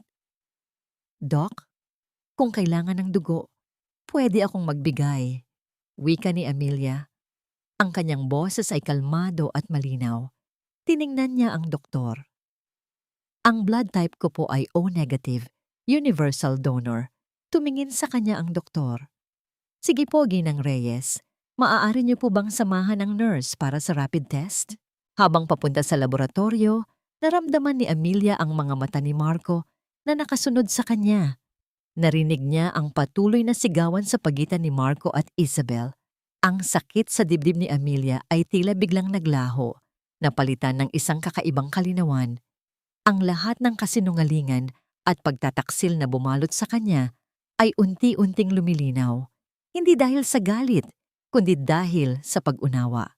Si Marco ay hindi lamang naging biktima ng kanyang sariling kayabangan, kundi ng pagmamanipula ng isang babaeng walang ibang hangad, kundi ang kanyang yaman. Pagkatapos ng ilang sandali, bumalik si Amelia. Ang doktor ay nakangiti. Salamat po, Ginang Reyes. Tugma po ang dugo ninyo sa bata. Masisimulan na po namin ang transfusion. Narinig ni Marco ang sinabi ng doktor. Hindi niya anak ang bata, ngunit si Amelia, ang babaeng kanyang sinaktan, ang siya pang magliligtas sa buhay ng sanggol. Ang irony ay tila isang nakamamatay na tawa. Sa sumunod na 2 oras, habang nasa intensive care ang sanggol, nagkaroon ng matinding komprontasyon sa pagitan ni Marco at Isabel. Ibinunyag ni Isabel na ang tunay na ama ng bata ay ang kanyang dating boyfriend at ginamit niya lamang si Marco para makatakas sa kanyang mga problema. Umalis si Isabel. Iniwan si Marco na tuluyan ng wasak. Hindi lamang sa material, kundi pati na rin sa espiritu. Naiwan si Marco na nakaupo sa pasilyo, mag-isa. Sa di kalayuan, nakita niya si Amelia na lumabas mula sa isang kwarto. Ang kanyang muka ay pagod, ngunit may bahid ng kapayapaan. Amelia, mahina niyang tawag. Lumapit si Amelia at umupo sa katapat niyang upuan. Hindi siya nagsalita. Naghintay lamang. Amelia, patawarin mo ako. Wika ni Marco. Ang kanyang boses ay pumiyok sa labis na pagsisisi. Ako ang pinakamaling tao sa mundo. Nawala ang lahat sa akin. Ang pera, ang pamilya ko, ang anak na akala ko ay akin. Lahat ng ito, kasalanan ko. Tiningnan ni Amelia ang kanyang dating asawa. Hindi na siya nakaramdam ng galit. Ang nakita niya ay isang taong wasak, na tuluyan ng dinurog ng sariling mga desisyon. Pinatawad na kita, Marco. Malumanay na wika ni Amelia. Ang kanyang boses ay tila isang malumanay na hangin. Matagal na. Hindi para sa'yo, kundi para sa sarili ko. Ayaw kong mabuhay ng may galit sa puso. May anak akong kailangang buhayin. May kapayapaan akong kailangang panatilihin. Kung gayon, Amelia, bigyan mo ako ng pangalawang pagkakataon. Pagmamakaawa ni Marco. Lumuhod sa kanyang harapan. Hahanda akong magbago. Hahanda akong gawin ang lahat para sa'yo at kay Maya. Tumayo si Amelia. Hindi na ako ang babaeng makakabalik pa sa dati, Marco. Ang pader na itinayo mo sa pagitan natin ay masyado nang mataas para gibain. Ang pagpapatawad ay hindi nangangahulugang pagbabalik sa dati. Pwede kang bumisita kay Maya. May karapatan siyang makita ang kanyang ama. Pero ang kami ni Maya, isang pamilya na kami. At hindi mo na kami maaaring sirain pa. Bago siya tuluyang umalis, hinarap niya si Marco. Pumunta ka sa nanay mo, Marco. Kayo ang magkasama sa hirap at ginhawa. At ngayon, kailangan ninyo ang isa't isa. Sana matuto ka sa lahat ng ito. Naglakad papalayo si Amelia. Iniwan si Marco na nakaluhod sa gitna ng pasilyo ng ospital. Habang naglalakad, naramdaman niya ang isang kamay na humawak sa kanyang balikat. Si Gabriel. "Okay ka lang ba?" tanong ni Gabriel. Ang kanyang boses ay puno ng pag-aalala. Ngumiti si Amelia. Hindi ito isang pilit na ngiti. Ito ay isang nangiti ng tunay na kalayaan. "Ngayon, Gabriel, malaya na ako. Tunay na malaya." Paglabas nila sa ospital, binati sila ng sariwang hangin at liwanag ng araw. Nakatingin si Amelia sa papalubog na araw. Ang kanyang kamay ay mahigpit na nakahawak sa kamay ni Gabriel. Ang nakaraan ay tapos na. Ang kasalukuyan ay payapa. At ang kinabukasan, kahit papuno ng hamon, ay puno ng pag-asa. Ang bawat kabanata ng buhay ay may kani-kaniyang wakas. Ngunit para kay Amelia, ang wakas ng kanyang lumang kwento ay ang simula lamang ng isang mas maliwanag at payapang pahina. Lumipas ang 3 taon. Ang dating maliit na pwesto ng Maya Sweets ay isa na ngayong kilalang pasyalan sa kanilang bayan. Hindi na lamang ito isang tindahan ng kakanin. Ito ay naging simbolo ng pagsisikap at muling pagbangon. Ang bawat garapon ng ube halaya at bawat balot ng suman na lumalabas mula sa kanilang kusina ay may kasamang pagmamahal at dangal. Isang hapon, habang ang sikat ng araw ay dahan-dahang naglalagos sa mga dahon ng puno ng nara sa kanilang bakuran, nakaupo si Amelia sa beranda ng kanilang bagong ayos na bahay. Hindi ito marangya tulad ng mansyon sa Dasmariñas, ngunit ang bawat sulok nito ay puno ng hininga ng tunay na tahanan. Pinagmamasdan niya si Maya, na ngayon ay isang masayahing bata na nag-aaral na sa elementarya. Kasama nito si Gabriel, na matiyagang tinutulungan ng bata sa pagbuo ng isang maliit na modelong bahay para sa isang school project. Sa bawat tawa ni Maya at sa bawat banayad na paggabay ni Gabriel, nararamdaman ni Amelia ang isang uri ng kayamanan na hindi kailanman mabubulok ng panahon o mananakaw ng kataksilan. Isang pamilyar na tunog ng sasakyan ang huminto sa labas ng kanilang gate. Isang simpleng puting kotse, hindi na ang mga kotseng pang CEO. Bumaba si Marco. Ang kanyang tindig ay meron pa ring bakas ng pagiging formal, ngunit wala na ang yabang na dati ay bumabalot sa kanya.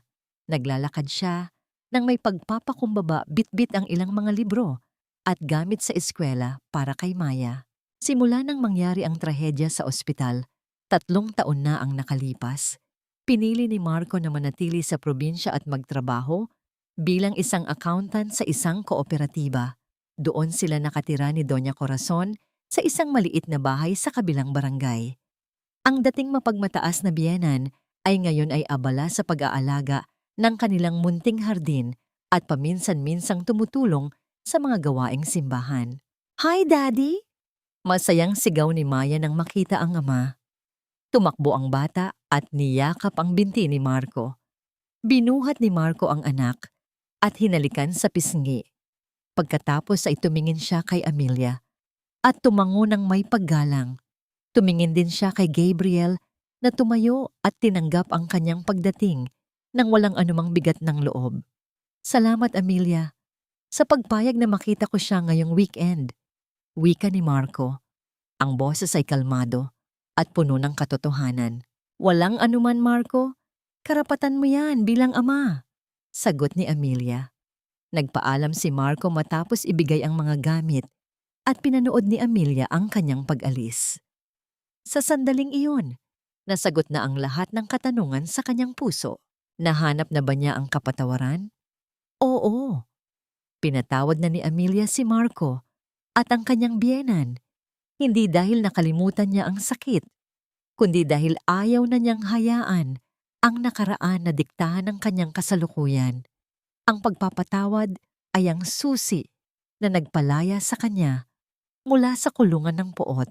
Mayroon na ba siyang kapayapaan? Higit pa sa inaasahan niya. Ang kapayapaang nahanap niya sa piling ni Lola Flora, sa pagmamahal ni Gabriel, at sa bawat tagumpay ng kanyang munting negosyo ay isang uri ng katahimikan na hindi kayang bayaran ng anumang milyon sa bangko. Ano ang aral na iniwan ng kanyang paglalakbay? Na ang halaga ng isang babae ay hindi nasusukat sa pangalan ng kanyang asawa o sa kinang ng kanyang mga alahas. Ang tunay na yaman ay ang lakas na nanggagaling sa loob, ang kakayahang tumayo muli matapos madapa, at ang tapang na pumili ng pag-ibig kaysa sa paghihiganti. Nang tuluyan ng mawala ang sasakyan ni Marco sa kanto, lumapit si Gabriel kay Amelia. Marahang hinawakan ni Gabriel ang kamay ni Amelia. Ang kanilang mga daliri ay naglapat ng may pag-unawa. Tapos na ang lahat ng bagyo, Amelia, bulong ni Gabriel. At nagsimula na ang ating bahaghari. Sagot ni Amelia, isinasandal ang kanyang ulo sa balikat ng lalaki habang pinagmamasdan ang huling sinag ng araw. Sa ilalim ng langit ng probinsya, sa gitna ng amoy ng sariwang lupa at tamis ng kakanin, nahanap ni Amelia ang kanyang tunay na paraiso. Isang buhay na itinayo sa katotohanan, pinatatag ng pagsubok, at pinatamis ng isang pag-ibig na marunong maghintay at magpahalaga.